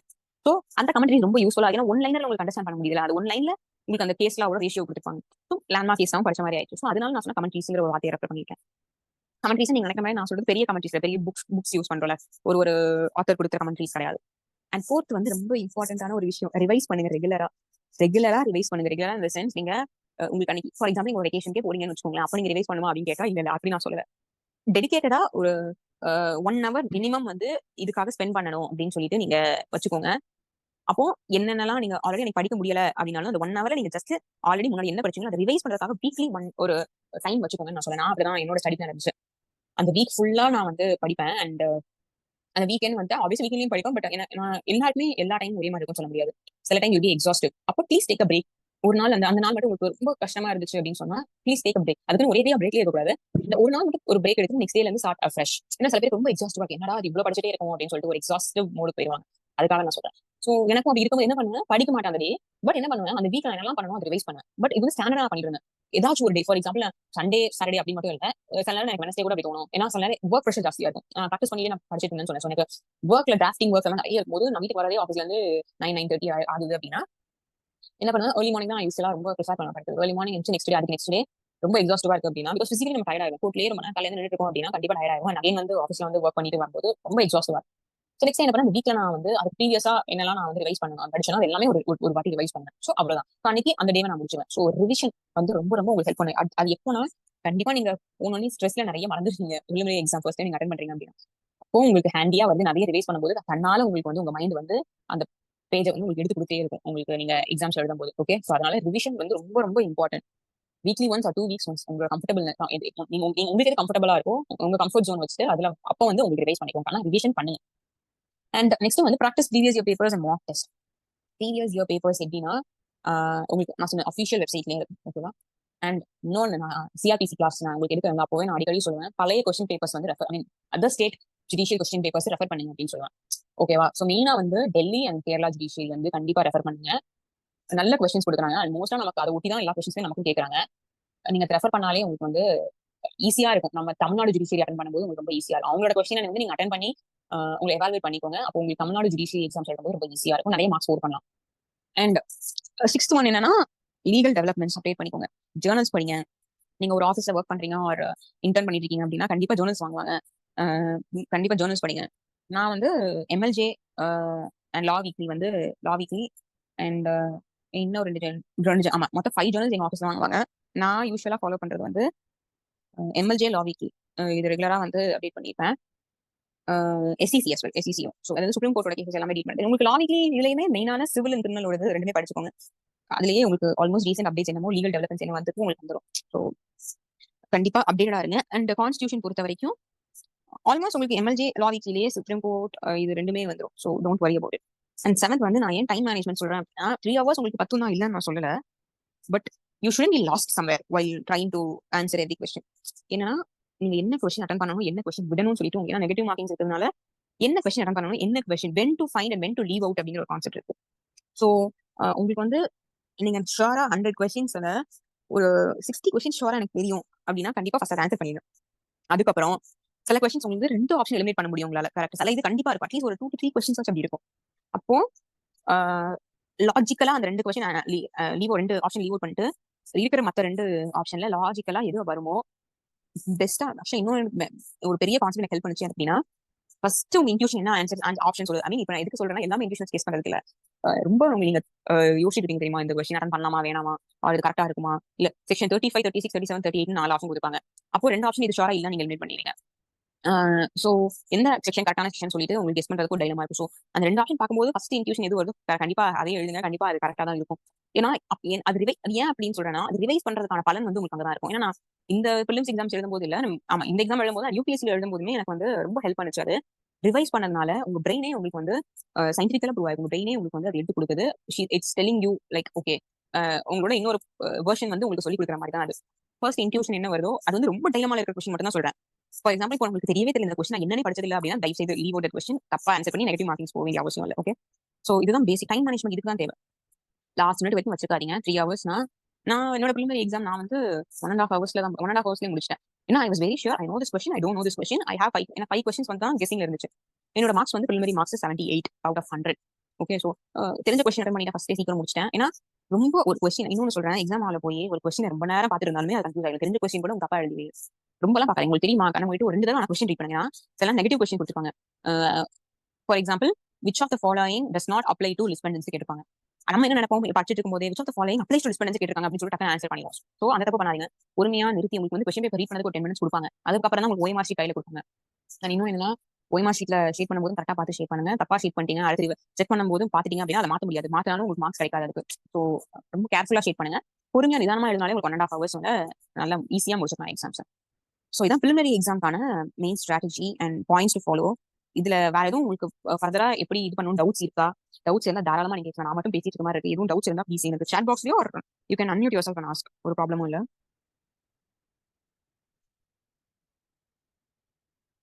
அவர் எதுவும் இதுக்கு இப்படி பண்ணலாம் டவுட்ஸ் இருந்ததுன்னா நீங்க கேட்கலாம். ப்ரிலிம்ஸ் ஓரியன்டா இப்ப நடத்திட்டு இருக்காங்க. அடுத்து முடிச்சோடனே இப்ப மெயின்ஸ் அப்ரோச்சிங் நம்ம போக போறோம். சோ தட் நீங்க சீக்கிரமா கேட்டீங்கன்னா நம்ம அடுத்தடுத்து நகரலாம்.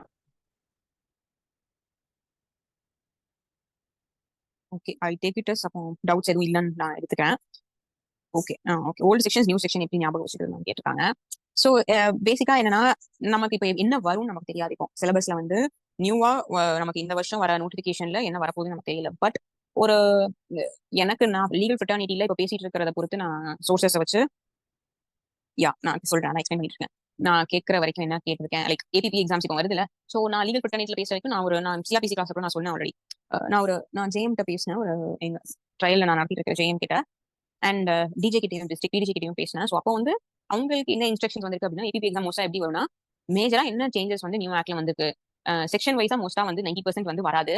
அப்படி வந்தாலுமே மேஜரா எப்படி வரும்னா எஃப்ஐஆர் சார்ஜ் ஷீட் ஆர் வந்து எப்படி சொல்றது எவிடன்ஸ் ஆக்ட் பொறுத்த வரைக்கும் லைக் ரேட் எல்லாமே வந்து ஐபிசி பொறுத்த வரைக்கும் லைக் டிஎன்எஸ் பொறுத்த வரைக்கும் ப்ரீபான் பண்ணிருக்காங்க. செக்ஷன் வந்து 370 இருந்து ப்ரீபான் பண்ணி ஐ கெஸ் 30 கிட்ட கொண்டு வந்துட்டாங்க பிஎன்எஸ்ல. ஸோ அப்படிதான் வந்து மேஜரான செக்ஷன்ஸ் மட்டுமே லேண்ட்மார்க்கா உள்ளது மட்டும் தான் மோஸ்டா கேட்பாங்க. மற்ற எல்லாமே கான்செப்ட் ஓரியன்டா ப்ரொசீஜர் ஓரியன்டா தான் கேட்பாங்க அப்படின்னு சொல்லியிருக்காங்க. ஏன்னா யாருமே இன்னும் ஜட்ஜஸ் அடாப்ட் ஆகல புது கிரிமினல் லாஸ்க்கு. ஸோ நீங்க செக்ஷன் வைஸ் வந்து இந்த வருஷம் எதிர்பார்க்கறது வந்து கொஸ்டின்ஸ் வந்து ரொம்ப கம்மியா தான் இருக்கு. ஸோ பேசிக்கா நம்ம கான்செப்ட் வைஸ் கிளாரிட்டி பண்ணிக்கலாம். அண்ட் நமக்கு சிலபஸ் வந்ததுக்கு அப்புறம் நமக்கே ஒரு தெரியும். ஏபிபி எக்ஸாம் அட்டன் பண்ணும்போது நமக்கு தெளிவு வந்துடும் எப்படி வரும். ஸோ பேசிக்கா கான்செப்ட் நீங்க ரெண்டுமே சேர்த்து குழப்பிக்க ரொம்ப கன்ஃபியூஸ் பண்ணிக்க வேணாம் தான் சொல்லுவேன். ஏன்னா உங்களுக்கு தெரியாதுல என்ன எப்படி வரப்போகுதுன்னு சொல்லிட்டு நம்ம யாருக்குமே இன்னும் தெரியாது. ஸோ பேசிக்கா நீங்க கன்ஃபியூஸ் பண்ணிக்காதீங்க. கான்செப்ட் ஃபர்ஸ்ட் படிங்க. இப்போனா ஃபார் எக்ஸாம்பிள் மேஜரா என்ன சேஞ்ச் பண்ணிருக்காங்க அப்படின்னு சொல்லிட்டு மட்டும் நீங்க படிங்க. அதுக்கப்புறம் நம்ம ஃபர்தரா என்னன்னு சொல்லிட்டு பாத்துக்கலாம். ஓகேவா? Okay I guess we move on to mains exam சிலபஸும் ஸ்ட்ராட்டஜியும் என்னன்னு சொல்லிட்டு பார்க்கலாம். ஸோ மெயின்ஸ் எக்ஸாம்ல வந்து 4 பேப்பர் இருக்கு. ஸோ ஃபர்ஸ்ட் வந்து டிரான்ஸ்லேஷன் பேப்பர். சிஜே எக்ஸாம்ஸ்க்கு எப்படி படிக்கலாம் மேம் அதான் சொல்றேன். சிவில் ஜட்ஜ் எக்ஸாம்ஸ்க்கு வந்து எப்படின்னா அது வந்து நான் ஸ்டடி பேட்டர்ன் ஷெட்யூல் டைம் வந்து நான் சொல்றேன். ஸ்டடி பேட்டர்னே நான் உங்களுக்கு கொடுத்துருக்கேன். அட் எண்ட் ஆஃப் திஸ் இது கடைசி நான் ஒரு மெயின்ஸ் இன்டர்வியூ முடிச்சதுக்கு அப்புறம் உங்களுக்கு ஸ்டடி பேட்டர்ன் கொடுத்துருக்கேன். அது உங்களுக்கு நான் கிளியரா சொல்றேன். நான் எப்படி படிச்சேன் நீங்க எப்படி படிக்கலாம் உங்களுக்கு எப்படி ஈஸியா இருக்கும்னு சொல்லிட்டு ஒரு சஜஷன் சொல்றேன். நீங்க அதுக்கு தகுந்த மாதிரி கொஞ்சம் மாடிஃபை பண்ணிக்கோங்க. Okay okay. ஸோ இதுல வந்து மெயின் சிலபஸ் என்ன அப்படின்னா மொத்தம் 4 பேப்பர். Translation law paper 1, 2, 3. So translation பேப்பர்ல என்னன்னா English to Tamil, Tamil to English வரும். இது என்னெல்லாம் டிரான்ஸ்லேட் பண்ண சொல்லுவாங்க மேஜரா அப்படின்னா depositions, judgments and documents. So like documents அப்படின்னா power of attorney or sale deed or sale agreement. கண்டிப்பா உங்களுக்கு சேல் டீடுக்கும் அக்ரிமெண்ட்ல டிஃபரன்ஸ் தெரிஞ்சிருக்கும். ஸோ சேல் அக்ரிமெண்ட்ஸ் வர, சேல் டீட்ஸ் வர. ஸோ மோஸ்டா கேட்கறது என்னன்னா பவர் ஆஃப் அட்டர்னிஸ் இருக்குல்ல, ஸோ அதோட டிரான்ஸ்லேஷன் கேட்கறாங்க. ஏன்னா பவர் ஆஃப் அட்டர்னிக்கு தமிழ்லயே என்னன்னு சொல்லி நிறைய பேர் தெரியாது. ஸோ அதனால அது டெபோசிஷன்ஸ். ஸோ டெபோசிஷன் டெய்லி கிரிமினல்ஸ் ரெண்டுமே கேட்பாங்க. ஏன்னா என்ன பொறுத்த வரைக்கும் ஈஸியஸ்ட் ஸ்கோரிங் பேப்பர் மெயின்ஸ்ல அப்படின்னா டிரான்ஸ்லேஷன் தான் நான் சொல்லுவேன். ஓகேவா? ஏன் அப்படின்னு கேட்டா மத்த இது கூட உங்களுக்கு வந்து எப்படி வந்து எவாலுவேட் பண்றாங்கன்னு உங்களுக்கு தெரியாது. பட் டிரான்ஸ்லேஷன் பேப்பர் பொறுத்த வரைக்கும் இதுக்கான கரெக்டான டிரான்ஸ்லேஷன் என்னன்னு சொல்லிட்டு உங்களுக்கு தெரியும். கரெக்டா? லைக் ஃபார் எக்ஸாம்பிள் ஒரு சென்டென்ஸ் வந்து தமிழ்ல இருக்கு அப்படின்னா அது இங்கிலீஷ் என்ன வரும்னு சொல்லிட்டு உங்களுக்கு தெரியும். ஓரளவு கெஸ் பண்ணலாம். அண்ட் இன்னொரு முக்கியமான விஷயம், ஒரு ரிட்டையர்ட் டிஸ்ட்ரிக்ட் ஜட்ஜ் வந்து கரெக்ஷனுக்கு போகும்போது, லைக் என்னோட பெரியப்பா தான், ஓகே, ஒரு டிஸ்ட்ரிக்ட் ஜட்ஜ் வந்து இஸ் ரிட்டையர்ட் நோ. அவர் என்ன பண்ணிருக்காரு, ஒரு 2 years பேக் வந்து பேப்பர் கரெக்ஷன் போயிருக்காரு when he was in service. அப்போ அவர் எனக்கு சொன்ன ஒரு பர்சனலான ஒரு கான்செப்ட் நான் உங்களுக்கு ஷேர் பண்றேன். அது என்ன அப்படின்னா, டிரான்ஸ்லேஷன் பேப்பர்ல நீங்க நல்லா ஸ்கோர் பண்ணாலே almost you will be past to the you will be able to clear the mains அப்படின்னு சொன்னாங்க. அப்போ ஏன் அப்படின்னு கேட்கும்போது, நீ டிரான்ஸ்லேஷன் பேப்பர் ஒழுங்கா பண்ணியிருந்தாலே you are like almost half to 75% qualified to be a judge தான் சொன்னாரு. அப்பதான் நான் புரிஞ்சுக்கிட்டேன். And I start to focus more on translation. அந்த டிரான்ஸ்லேஷன் பேப்பரை நீங்க வந்து எப்படி ஏஸ் பண்ணலாம் அப்படின்னா ப்ராக்டிஸ் தான். ப்ராக்டிஸ் இந்த சென்ஸ், ஃபார் எக்ஸாம்பிள் நான் வந்து இன்டர்னா 1 வருஷம் இருந்தேன் காலேஜ் படிக்கும் போதே. அண்ட் 2 years வந்து ப்ராக்டிஸும் பண்ணேன். Trial court practice. Obviously high court practice பண்ணலாம். ஏன்னா உங்களுக்கு ட்ரையல் கோர்ட்ல இருந்தா செகண்ட் அப்பீல்லாம் நீங்க பார்க்கும்போது ஒரு அப்பீல் சூட் பார்க்கும்போது டிஸ்ட்ரிக்ட் கோர்ட்ல வரும்போது ஹைகோர்ட்ஸ்க்கு வரும். அப்போ தமிழ்ல தான் இருக்கும் எல்லாமே. கரெக்டா? ஸோ ஹைகோர்ட் நீங்க பண்ணும்போது டிரான்ஸ்லேட் பண்ணி தான் நீங்க வந்து ஃபைல் பண்ணுவீங்க, இங்கிலீஷ்ல தான் ஃபைல் பண்ணுவீங்க. அண்ட் வேற ஸோ அதனால ஹைகோர்ட்ஸ் ஓகே. பட் ட்ரையல் கோர்ட்ஸ்ல ஆட் அட்வான்டேஜ் என்ன, நீங்க எல்லாமே தமிழ்ல படிப்பீங்க. அண்ட் இங்கிலீஷ்லயுமே நீங்க மேஜரா வந்து இதுல படிப்பாங்க, லைக் என்ன சொல்றது, ஜேர்னல்ஸ் படிப்பீங்க. ஸோ கேசஸ் எல்லாமே உங்களுக்கு வந்து அந்த கேஸ்ல ஒரு கேஸா படிக்கும் போதே நீங்க இங்கிலீஷ்லயும் படிப்பீங்க. அண்ட் டிஸ்ட்ரிக்ட் கோர்ஸ் இப்போ எல்லாமே என்ன பண்றாங்க, இங்கிலீஷ் தமிழ் ரெண்டுலயுமே ஆல்மோஸ்ட் வந்து ஃபைல் பண்றாங்க. ஸோ இங்கிலீஷும் தமிழும் இருக்கும். அப்படிங்கிறப்ப இந்த ட்ரையல் கோர்ட் ப்ராக்டிஸ் பண்ணாலே உங்களுக்கு almost you can ace translation பேப்பர்னு சொல்லுவேன். அண்ட் ஃப்ரெஷ்லா கிராஜுவேட்ஸ் மேம் என்ன பண்ணலாம் அப்படின்னு கேட்டா, எழுதுங்க. கண்டிப்பா வந்து எழுதி பாருங்க. அப்பதான் ப்ராக்டிஸ் பண்ணுங்க. Practice in sense return practice. So நான் ஒரு புக் ரெஃபர் பண்றேன். ஏன்னா எனக்கு அது ரொம்ப ஹெல்ப்ஃபுல்லா இருந்துச்சு. என்னோட பெரியப்பா தான் எனக்கு ரெஃபர் பண்ணாரு. சட்ட சொற்களஞ்சியம் அப்படின்னு சொல்லிட்டு ஒரு புக் இருக்கு, ஒரு ப்ளூ கலர்ல. சீதாராமன் கோ, சென்னை சீதாராமன் கோல அந்த புக் கிடைக்கும். நீங்க ஆன்லைன்லயே கூட ஆர்டர் பண்ணலாம், அமேசான்ல எல்லாமே இருக்கும். சட்ட சொற்களஞ்சியம் அப்படின்னு சொல்லிட்டு அந்த புக்கோட பேரு. அது வந்து ரொம்ப ஹெல்ப்ஃபுல்லா இருக்கும் அந்த புக். நீங்க வந்து லா ஸ்டூடெண்டா இருந்தீங்க அப்படின்னா அதை வந்து நீங்க டெய்லி ஒரு வேர்ட் படிச்சாலே அது வந்து உங்களுக்கு ஈஸியா இருக்கும். ஏன்னா அதுல வந்து மெயின் லீகல் வேர்ட்ஸ், மேக்ஸிம்ஸோட டிரான்ஸ்லேஷன் எல்லாமே கொடுத்துருப்பாங்க. ஸோ லாட்டின் டேர்ம்ஸ் இருக்கும்ல, அஃபோஷியோரி அது மாதிரிலாம் உள்ள லாட்டின் டேர்ம்ஸோட இதுவுமே உங்களுக்கு வந்து டிரான்ஸ்லேஷன் அதில் கொடுத்துருப்பாங்க. ஸோ அந்த புக்கு எனக்கு ரொம்ப ஹெல்ப் பண்ணுச்சு. And at the same time நான் என்ன பண்ணேன் அப்படின்னா, நான் ஃபர்ஸ்ட் இப்போ தான் 2 years தான் என்னோட ப்ராக்டிஸ். இப்போ தான் 3rd year, ஐ மீன் ஸ்டெப்பிங் இப்போ 3rd year ஆஃப் ப்ராக்டிஸ். அப்போ 3rd year இப்போ தான் ஆமா ஸ்டார்ட் பண்ணிக்கேன். அந்த 2 years ப்ராக்டிஸ்லயே என்னோட சீனியரோட ஹெல்ப் தான் நான் சொல்லுவேன். என்னன்னா அவங்க எனக்கு கிளைண்ட்ஸ் அட்டன் பண்ண போது பக்கத்துல உட்காந்து எனக்கு டிக்டேஷன் கொடுப்பாங்க. நான் ஒரு ஸ்டெனோ பார்க்க வேண்டிய வேலை ஃபுல்லாக நான் பார்த்துட்டு இருந்தேன் சீனியருக்கு, என்னோட சீனியருக்கு. ஸோ அவங்க சொல்ல தமிழ் தான் டாப் பண்ணும், பிளிங்கா இருக்கட்டும், ரிட்டன் ஸ்டேட்மெண்டா இருக்கட்டும், ட்ரையல் கோர்ட்ஸ்ல. ஓகேவா? ஸோ அப்படி நாங்க உட்காந்து பக்கத்துல உட்காந்து இவ்வளவு நேரம் சரி உட்காந்து டிராஃப்ட் பண்ண போய் நிறைய my senior has past away like 4 months before. Okay, it's very old man. அப்படிங்கிறப்போ அவங்களோட வேர்டிங்ஸ் எல்லாமே ரொம்ப டிஃப்ரெண்டா இருந்துச்சு. ஓகே, இப்போ நம்ம என்ரோல்மெண்ட்னு சொல்றோமா, ஸோ அவங்க என்ன சொல்லுவாங்க, தமிழ்ல சன்னத்து வாங்கிட்டியான்னு கேட்பாங்க. நான் என்ரோல் பண்ணிட்டேன் அப்படின்னு சொல்ல மாட்டேன். ஐ மீன் சொன்னா அவங்க வந்து தமிழ்ல வந்து சன்னத்து வாங்கிட்டியான்னு கேட்பாங்க. ஸோ இட்ஸ் லைக் ஒரு ஓல்டஸ்ட் லீகல் லாங்குவேஜ் தமிழ் எப்படி இருக்கும் அதுதான், அந்த டேர்ம்ஸை யூஸ் பண்ணனால எனக்கு ரொம்ப ரொம்ப ஹெல்ப்ஃபுல்லா இருந்துச்சு. இப்போ வரைக்கும் இப்போ ஒரு கேஸ் எப்படின்னா ஒரு கிளைண்ட் எடுத்தா 3rd பேரால வந்து என்ன எழுதிருக்கோம் டிராஃப்ட் சொல்லிட்டு இப்போ எனக்கு ஞாபகம் இருக்கும் நான் எழுதுனதுல. ஸோ அப்படிதான் வந்து நான் என்னோட டிரான்ஸ்லேஷன் பேப்பர் நான் யூஸ் பண்ணது. நல்ல சீனியர் கிடைச்சதுனால மேபி எனக்கு அது ஈஸியா இருந்துச்சா என்னன்னு தெரியல. பட் ட்ரையல் கோர்ட் ப்ராக்டிஸ்னாலே நான் இந்த கேஸ் ஃபுல்லாவே உங்களுக்கு தமிழ்ல இருக்கும். So if you R an English medium person என்ன பண்ணுவீங்க, நீங்க இங்கிலீஷ் ரீகால் பண்ணுங்க. அண்ட் நிறைய டவுட்ஸ் இன்னொன்று கேட்கறது என்னன்னா, நான் தமிழ் மீடியம்லேயே படிச்சிட்டேன், இங்கிலீஷ் டிரான்ஸ்லேஷன் எனக்கு ரொம்ப டிஃபிகல்ட்டா இருக்கு அப்படின்னு சொல்றது. ஆனால் சட்ட சொற்களஞ்சியம் வந்து ரெஃபர் பண்ணேன். ஏன்னா அது தமிழ்ல உள்ள டெஃபினேஷன்ஸ்மே லைக் வேர்ட்ஸ்க்குமே இங்கிலீஷ்ல லீகல் இங்கிலீஷ்ல என்ன வரும் அப்படின்னு சொல்லிட்டு அதில் கொடுத்துருக்கு. ஸோ அது நீங்க படிச்சாலே it is more than enough and sufficient. So translation பேப்பர்ல 100 மார்க்ஸ்க்கு நீங்க ஒரு 60 மார்க்ஸ் மேலே ஸ்கோர் பண்ண ட்ரை பண்ணாலே you are in good position சொல்லிட்டு நான் சொல்லுவேன். ஓகே, நெக்ஸ்ட் லா பேப்பர் ஒன்று என்ன இருக்கும் அப்படின்னா, CPC, CRPC, evidence and principles of pleading and constitution.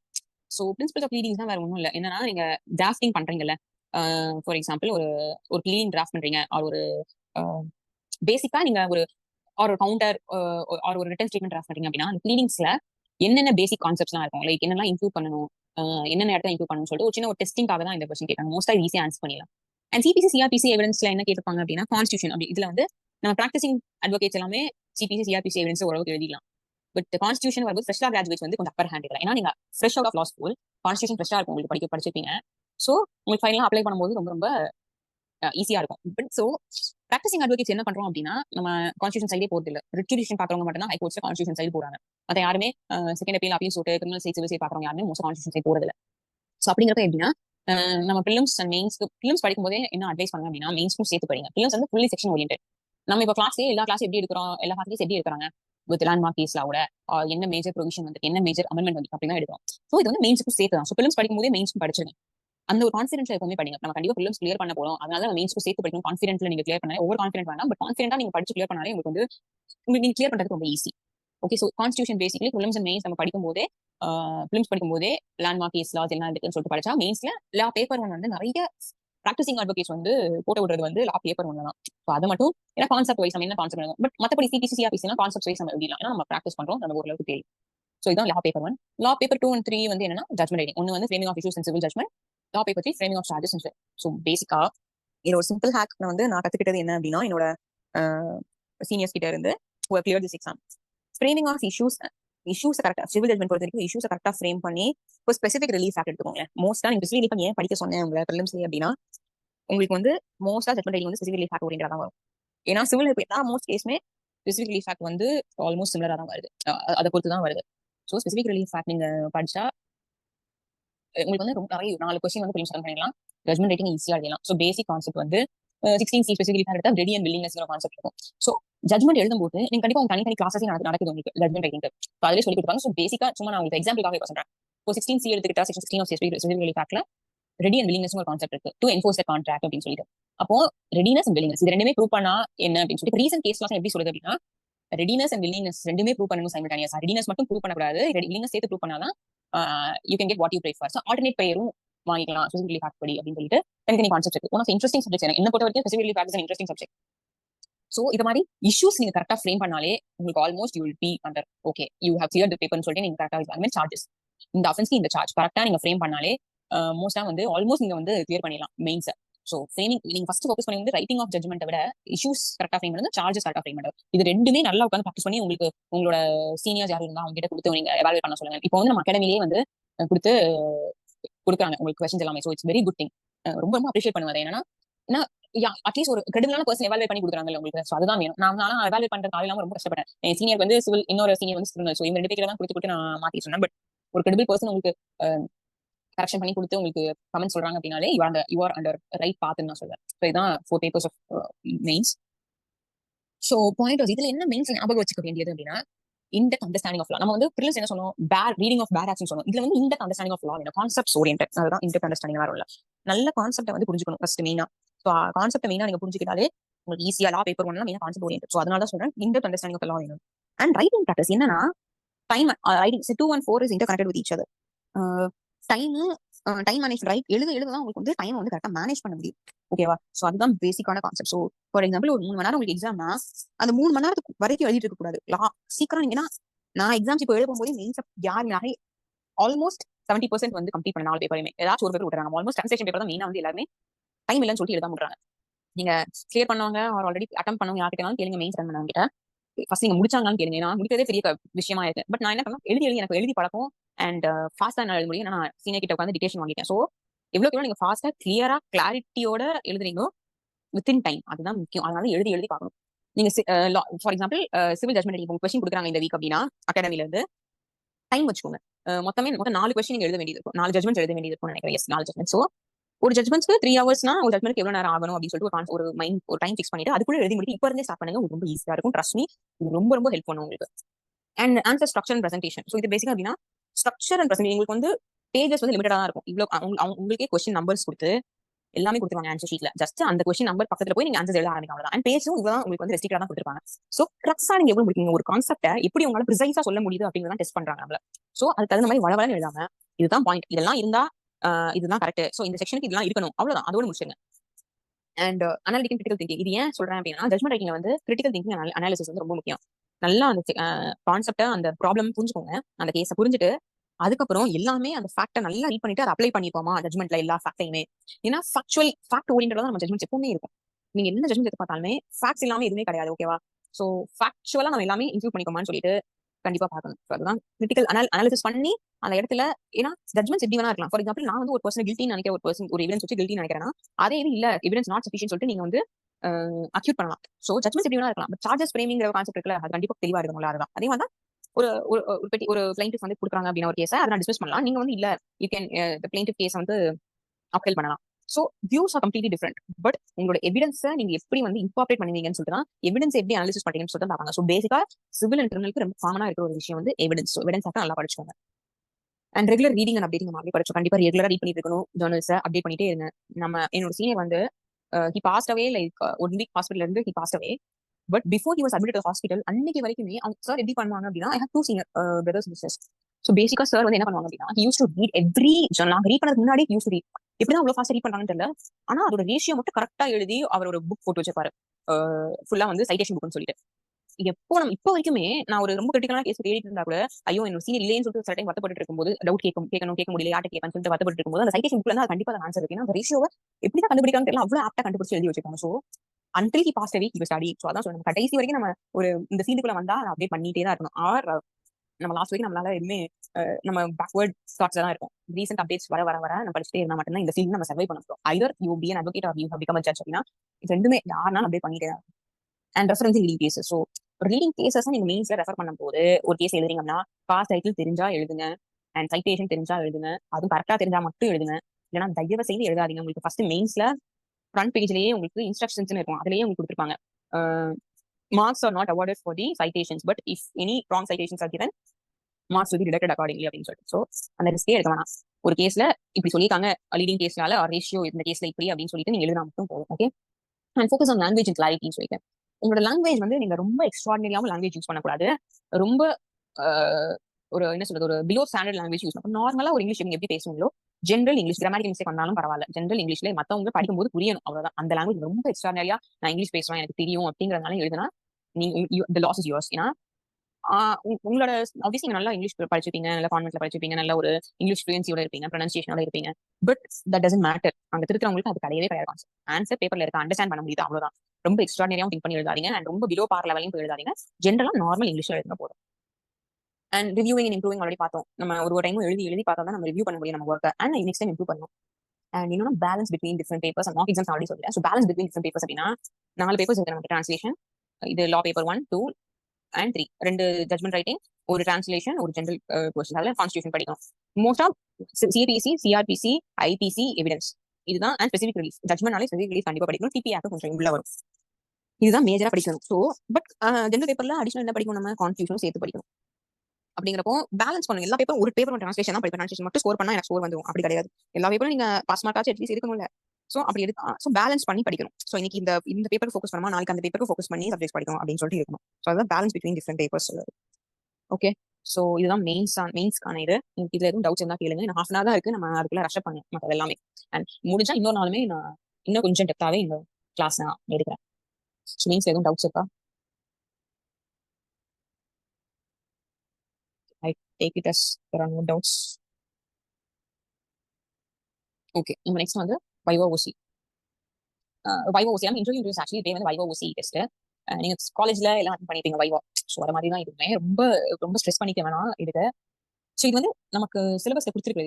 நீங்க நோட்டிஃபிகேஷன் எடுத்து பார்த்தா இது இருக்கும். Object of viva voce test என்னன்னு சொல்லிட்டு. ஸோ இதுல மெயினா நோக்கம் என்னன்னா, நம்மளோட மென்டல் அலர்ட்னஸ், நம்ம ஜிகே, நம்மளோட லால நம்மளோட நாலேஜ், நமக்கு ஒரு கொஸ்டினை வந்து கிராஸ் பண்றதுக்கான ஒரு எபிலிட்டி, ஒரு ப்ரொசீஜரை கரெக்டா நம்ம வந்து தெரிஞ்சு வச்சுக்கோமா நம்ம டெஸ்ட் பண்றாங்க. பிரின்சிபல்ஸ் ஆஃப் லால கரெக்டான எக்ஸ்பிளனேஷன், கரெக்டான வேர்ட்ஸ் யூஸ் பண்ணி கன்வே பண்றோமா, அவங்களுக்கு புரிய வைக்கிறோமா லாஜிக்கலா அப்படின்னு சொல்லிட்டு தான் நம்மளோட எத்திக்ஸ் அது எல்லாமே டெஸ்ட் பண்றதுக்கான இந்த வைவா ஓசி எக்ஸாமினேஷன். ஓகே. ஸோ நீங்க வந்து பேசிக்கா என்னன்னா மேனேஜ்மெண்ட் ஸ்கில்ஸும் இதுல பார்ப்பாங்க. ஏன்னா நீங்க வந்து ஒரு கோர்ட்டுக்கு ஜட்ஜா இருக்க போறீங்க, ஜுடிஷியல் மேஜிஸ்ட்ரேட்டா இருக்க போறீங்க, உங்களுக்கு கீழே நிறைய ஸ்டாஃப்ஸ் இருப்பாங்க. உங்களுக்கு எப்படி மேனேஜ் பண்றீங்க ஒர்க் ப்ரெஷர், ஸ்ட்ரெஸ், அதுவுமே சந்தான டெஸ்ட் பண்றாங்க. ஸோ இதுல பேசிக்கா நம்ம வந்து ஒரு 12 இது வந்து கண்டிப்பா ஃபோக்கஸ் பண்ணுவாங்க. என்னன்னா கரண்ட் அஃபேர்ஸ், ரீசெண்டா வந்து எல்லா கேஸ் லாஸுமே இன்டர்வியூ போக முன்னாடி என்னென்ன லீகல் இதெல்லாம் வரும் இது பண்ணி வச்சுக்கோங்க. கண்டிப்பா லீகல் கான்செப்ட் புதுசா எதுவும் வந்து அப்படின்னு சொல்லிட்டு கண்டிப்பா படிச்சு வச்சுக்கோங்க.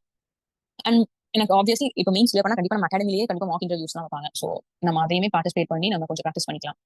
அண்ட் மோஸ்டா செல்ஃப் அனலைசிஸ் பர்சனல் ப்ரொஃபைல் ஏன் சொல்றேன் அப்படின்னா, எனக்கு என்னோட பர்சனல் எக்ஸ்பீரியன்ஸ் நான் சொல்றேன். என்னோட ஹோம் டவுன் வந்து தென்காசி, உங்களுக்கு தெரியும் குற்றாலம் தென்காசி. ஸோ அதுதான் என்னோட ஹோம் டவுன். ஓகே. ஸோ என்னோட பர்சனல் ப்ரொஃபைல் நான் போனோடனே என்ன கேட்டாங்க அப்படின்னா, ஒரு டிஸ்ட்ரிக்ட் ஜட்ஜ் கேடர்ல ஒரு பர்சன் உட்காந்துப்பாங்க அண்ட் ஒரு ஹானரபிள் ஹைகோர்ட் ஜட்ஜ் ஒருத்தவங்க உட்காந்துருப்பாங்க. ஸோ இவங்க 2 பேரும் தான் இருப்பாங்க உங்களுக்கு உள்ள போனா. ஸோ உங்களுக்கு என்னோட இன்டர்வியூ வந்து it's lasted for 45 to 50 minutes, almost 47 minutes last ஆச்சு என்னோட இன்டர்வியூ. ஸோ ஃபர்ஸ்ட் நான் போனோடனே என்ன கேட்டாங்க அப்படின்னா, introduce your self without telling your name அப்படின்னா, என்னோட பேர் சொல்லாம இன்ட்ரடியூஸ் பண்ண சொன்னாங்க. ஸோ இன்ட்ரடியூஸ் பண்ணேன். ஸோ ஃப்ரெஷ்ஷாக கிராஜுவேட்டா ப்ராக்டிஸ் கேட்டாங்க. ப்ராக்டிஸ் பண்ணேன். நான் ட்ரையல் போட்டு 2 years ப்ராக்டிஸ் பண்ணேன் அப்படின்னு சொன்னேன். அண்ட் எந்த பிளேஸ் நீங்க எங்க இருந்து வரீங்கன்னு கேட்கும்போது தென்காசின்னு சொன்னேன்.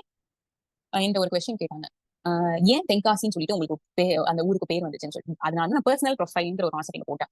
நம்மளோட ஹாபிஸ், என்னோட பர்சனல் ப்ரொஃபைல் என்னன்னா தென்காசில இருந்து வந்து நான் சொன்னா வடகாசி வடக்குல காசி இருக்கிறதுனால அங்க காசி நம்ம சொல்றோம். ஸ்பெட்ல ஒரு நார்த்னு இருந்தா சவுத்னு இருக்கணும். ஸோ சவுத்ல காசியா கன்சிடர் பண்றது இந்த ஊரை. ஸோ அதனால பராக்கிரம பாண்டியன் வந்து இங்க வந்து தென்காசி தெற்கில ஒரு காசி உள்ள ஃபீல்ட்ல இருக்கிறதுனால குற்றாலம் பக்கத்துல இருக்கு.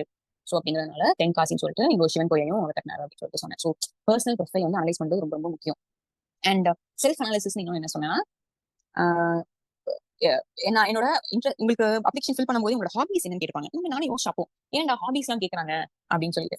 அது லேட்டர் தான் எனக்கு புரிய வந்துச்சு, ஹாபிஸ் ஆர் இன்ட்ரெஸ்ட் என்னன்னு சொல்லிட்டு அப்படின்னு கேட்டாங்க. ஸோ லேட்டர் தான் நான் எனக்கு புரிய வந்துச்சு அப்படின்னு சொல்லிட்டு. ஏன்னா ஹாபிஸ் கேட்கும்போது I read lot of books. எனக்கு நாவல்ஸ் படிக்க ரொம்ப பிடிக்கும். ஐ ஹாவ் மினி ஒரு பெரிய லைஃப் மினின்னு சொல்ல முடியாது, பெரிய ஃபேர் அண்ட் பிக் லைப்ரரியா நான் வச்சிருக்கேன் வீட்டில். நாவல்ஸ் நிறைய English novels I read lot. So படிக்கும்போது எனக்கு ஃபாரின் ஆத்தர்ஸ் படிச்சிருக்கீங்க, இந்தியன் ஆத்தர்ஸ் தான் கேட்டாங்க. I read lot of Indian ஆத்தர்ஸ்லயும் அதுவும் மெயினா வந்து கிரைம் த்ரில்லர் ஜர்னல் தான் எனக்கு ரொம்ப பிடிக்கும் அப்படின்னு சொல்லும்போது என்ன டெஸ்ட் பண்றதுக்காக they asked me, அப்போ நீங்க படிச்சிருக்கீங்கன்னு சொல்றீங்கல்ல, அப்போ எனக்கு tell me some of the crime thriller genre எழுதின ஆத்தர்ஸ்னு சொன்னாங்க. அப்ப நான் சொன்னேன் இந்த புக்ஸ் இதெல்லாம் சொன்னேன். You will be very surprise. அந்த டைமே அவங்க வந்து ஆன்லைன்ல போய் செக் பண்ணாங்க இப்போ ஆக்சுவலி இருக்கா அப்படின்னு சொல்லிட்டு. ஓகே, ஸோ அதனால செல்ஃப் அனாலிசிஸ் நீங்க ஹாபிஸ் போடும்போது ரொம்ப கேர்ஃபுல்லா கண்டிப்பா போடுங்க. அப்பதான் உங்களுக்கு வந்து உங்களுக்கு தெரிஞ்சதா போடுங்க. ஏன்னா அதுல இனிமே கொஸ்டின்ஸ் கேட்கறாங்க. நெக்ஸ்ட் வந்து clarity of thought and expression. ரொம்ப கிளாரிட்டியா நீங்க வந்து ஆன்சர் பண்ணுங்க. ஒரு கொஸ்டின் உங்களுக்கு போஸ்ட் பண்றாங்க அப்படின்னா எவ்வளோக்கு எவ்வளோ நீங்க வந்து கிளாரிட்டியா அதை வந்து எக்ஸ்பிளைன் பண்றீங்களோ அவ்வளோக்கு அவ்வளோ உங்களோட மார்க்ஸ் இன்க்ரீஸ் பண்றதுக்கான சான்சஸ் ஜாஸ்தி. ஓகே, ஸோ உங்க பேஜ்லேயே ரொம்ப நம்ம ஏதோ கன்ஃபியூஸ் ஸ்டேட்ல இருக்கோங்கிறத கன்ஃபியூஸ் எல்லாம் இருக்கும் ஆப்வியஸ்லி இல்லைன்னு சொல்லவே மாட்டேன். நான் ஃபேஸ் பண்ணதான் சொல்லுவேன். பட் ஜஸ்ட் நீங்க வந்து அதை பார்த்து அந்த ப்ரெஷர் ஹேண்டில் பண்ணிட்டு ஒரு கிளாரிட்டியான ஒரு ஆன்சர் கொடுங்க. அப்புறம் இன்னொரு மெயினாக சாய்ஸ் பண்றதுன்னா நம்ம ஒரு ஜட்ஜா இருக்கிறதுக்கு ஒரு ஃபிட்டான பர்சன் சொல்லிட்டு அண்டர்ஸ்டாண்ட் ரூல் ஆஃப் ஜட்ஜ் அப்படின்னா நம்ம கிட்டே ஒரு கொஸ்டின் போஸ்ட் பண்ணாங்க. நம்ம நீ ஜட்ஜா ஆனா என்ன பண்ணுவேன் எனக்கு இதே மாதிரி கொஸ்டின் போஸ்ட் பண்ணாங்க. மார்கேட் சூட் பத்தி ஒரு கொஸ்டின் போஸ்ட் பண்ணாங்க. ஓகே, ஸோ ஏன்னா நான் சிவில் ப்ராக்டிஸ் சொன்னால மார்கேட் சூட் பத்தி ஒரு கொஸ்டின் போஸ்ட் பண்ணாங்க. ஸோ ஒரு ஜட்ஜா நீ என்ன பண்ணுவேன் அப்படின்னு சொல்லிட்டு அண்ட் ஒரு இஷ்யூஸ் கூட ஃபேமஸ் ஆன் ஸ்பாட்ல ஒரு கேஸ் கொடுத்து ஸோ இது சர்ப்ரைஸ் பண்ணணும். நிறைய பேருக்கு கேட்கல, பட் என்ன கேட்டாங்க, டெல் மீ அபவுட் திஸ் ஒரு கேஸ் கொடுத்து பிரிமரி இஷ்யூ என்ன ஃப்ரேம் பண்ணுவேன் அப்படின்னு கேட்டாங்க. நான் சொன்னேன். அண்ட் நெக்ஸ்ட் ஃபர்தரா அதுலயுமே அந்த கேஸை மாடிஃபை பண்ணி இப்படி இந்த சிச்சுவேஷன் வந்தா இப்படி வந்து அப்படின்னு ஃப்ரேம் பண்ணுவேன் அப்படின்னு சொன்னா கேட்டாங்க. ஸோ அதான் ஒரு ஜட்ஜா இருந்து நீங்க வந்து அதை எப்படி அனலைஸ் பண்ணுவீங்கன்னு சொல்லிட்டு நீங்க படிக்கும் போதே you think okay I'm judge. So இப்படிதான் நான் வந்து அனலைஸ் பண்ணுவேன் ஒரு இனிமே சொல்லிட்டு அந்த ஒரு இன்ஸ்டிங் உங்களுக்கு வந்துடும் அப்போவே. அண்ட் பிஹேவியர் சிச்சுவேஷன் கொஸ்டின்ஸ் கூட கேட்கலாம். ஃபார் எக்ஸாம்பிள் ஏதாச்சும் ஒரு இது நடந்துட்டு இருக்கலாம், ஒரு லேண்ட்மார்க் விஷயம் ஏதாச்சும் நியூஸ் பேப்பர்ல படிச்சு நடந்துட்டு இருக்கலாம். ஸோ அந்த சிச்சுவேஷன் வச்சு கொஸ்டின் பண்ணுவாங்க. And body language and presentation. So எப்படி பிரசென்ட் பண்றீங்க உங்க பிரசன்டேஷன் சென்ஸ் பிசிக்கல் அப்பியரன்ஸ் நீட்டா இருக்கணும். யூஸ்வலா லேடிஸ்னா white sari, plain white sari with white blouse and blazers. So men அப்படின்னா அலாங் வித் ஒரு nice leather slipper. And watch வந்து டிஜிட்டல் வாட்ச் கட்டி போகாதீங்க, normal dial watch. And men அப்படின்னா ஃபுல் சூட்டோட black suit with white and white black suit டையோட. So அதுதான் and with nice leather shoes. So இதுதான் எப்படி நீங்க ப்ரெசென்ட் பண்றீங்க, உங்களை எப்படி பிஹேவ் பண்றீங்க அந்த இன்டர்வியூ ரூம் போல, அதுக்கும் மார்க்ஸ் இருக்கு. அண்ட் ஹானஸ்டி இன்டர்வியூ ஏன் சொல்றேன்னா என்கிட்ட ஒரு கொஸ்டின் கேட்டாங்க, ஒரு ஜெனரல் நாலேஜ் கொஸ்டின். என்னன்னா they asked me who is the current minister for health அப்படின்னு கேட்டாங்க. பட் அவங்க வந்து சென்ட்ரல் ஸ்டேட் கேட்கல. ஸோ இது ஆனரபிள் மிஸ்டர் பிரஹலாத் ஜோஷி அப்படின்னு. I am asking for state ma'am அப்படின்னாங்க. அப்போ எனக்கு ஆன்சர் தெரியல. எனக்கு அந்த ஸ்பாட்ல வந்து எனக்கு மிஸ்டர் விஜயபாஸ்கர் ஞாபகம் வந்தாரு. I can only remember the previous health minister. I not aware about health minister because ஏன் அந்த கொஸ்டின் கேட்டாங்க அப்படின்னா they asked me what my parents are doing. I said my mom owns a pharmacy and she's a pharmacist and so அப்போ உங்களுக்கு health align நம்ம வாயில இருந்து என்ன வருதோ அதான் கொஸ்டின் டெவலப் பண்றாங்க. So will be very careful when you are saying something.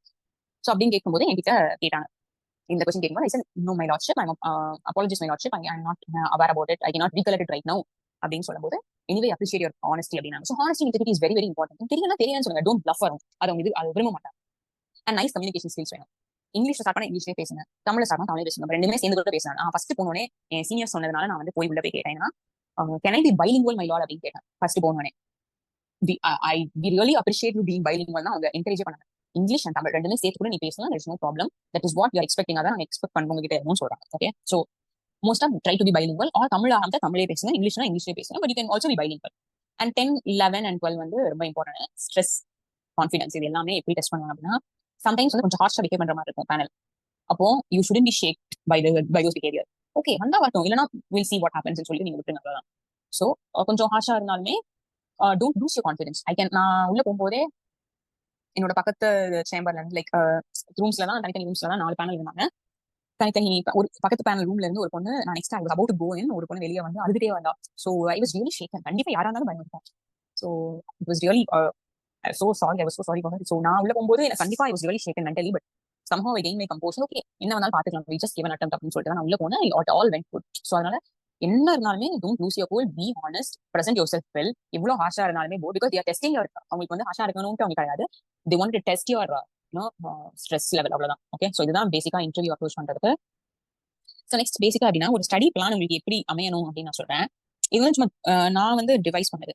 So ஒரு ஹோலிஸ்டிக் மேனர்ல ஒரு time frame entire syllabus cover பண்ணதுக்கு ஒரு 3000 இருந்து ஒரு 5000 ஹவர்ஸ் வேணும்னு வச்சுக்கோங்களேன். ஒரு சப்ஜெக்ட் வைஸ் ஸ்டடி பிளான் வந்து நீங்க வச்சுக்கணும் அதுக்கு. அண்ட் ஒரே சப்ஜெக்டா எப்பவுமே படிச்சுட்டு இருக்காங்க. Like study anywhere between 1 to 2 subjects. ஒரே சப்ஜெக்ட் படிச்சிருந்தா கண்டிப்பா நீங்க போச்சு அந்த சப்ஜெக்ட் பக்கமே நீங்க போக மாட்டீங்க. ஓகேவா? ஸோ அதனால 1 or 2 சப்ஜெக்ட்ஸ் படிச்சிருங்க, along with general studies, general knowledge அப்போ ரீட் பண்ணிக்கோங்க daily. And answer writing skills வந்து டெய்லி வந்து நீங்க ப்ரீவியஸ் எடிஷன் பேப்பர்ஸ் தனி புக்கே போட்டு கொடுத்துருக்காங்க. இப்போ அமேசான்லயும் இருக்கு, சீதாராமன் போலயும் இருக்கு. அதை நீங்க வாங்கி கண்டிப்பா டெய்லி ப்ராக்டிஸ் பண்ணுங்க. அண்ட் ப்ராக்ரஸ் நீங்க கால்குலேட் பண்ணுங்க. இப்போ ஒரு நாள், இப்போ 1 month, 3 months, 6 monthsங்கிற மாதிரி நான் கொடுத்துருக்கேன். லைக் நீங்க 1 day, 1 week, 2 week, 1 month அத மாதிரி கூட நீங்க உங்களோட ப்ராக்ரஸ் கொண்டு போகலாம். அண்ட் ஒரு நாளைக்கு 9 hours நீங்க படிக்கணும்னு நினைச்சீங்கன்னா, எக்ஸாம்பிள் தான் 9 hours படிக்கணும் இல்லை, நான் 2 hours 3 hours படிச்சேன், ப்ராக்டிஸ் பண்ணிட்டு இருந்ததுனால. ஸோ ஏன்னா நம்ம கிளாஸஸ்மே இருக்குல்ல, இப்போ அதனால சொல்றேன். ஸோ கிளாஸ் வந்து ஒரு 2 hours 6 to 8 கிளாஸ்னா அதுக்கு ஒரு 2 hours. இன்னைக்கு வந்து 2 சப்ஜெக்ட் வந்து 3 சாப்டர்ஸ் நம்ம படிக்கணும்னா அதுக்கு ஒரு 2 hours. ஒரு மார்க் டெஸ்ட் வந்து நம்ம கொடுக்குறாங்க, வீக்லி ஒன்ஸ் கொடுக்குறாங்க. ஸோ அதுக்கு ஒரு 1 hour எவ்வளோ டைம் ஃப்ரேம் இருக்கோ அதை வந்து நம்ம டைம் லிமிட்ல நம்ம மேனேஜ் பண்றோம் அப்படின்னு சொல்லிட்டு பாருங்க. ஒரு பிரேக் எடுத்துக்கோங்க. அப்புறம் மெயின்ஸ்க்கு வந்து ஆன்சர் ரைட்டிங் எழுதி பாருங்க, டிரான்ஸ்லேஷன் டெய்லி டிரான்ஸ்லேஷன் எழுதினா கூட ரொம்ப நல்லது. ஸோ 2 hours அது பாருங்க.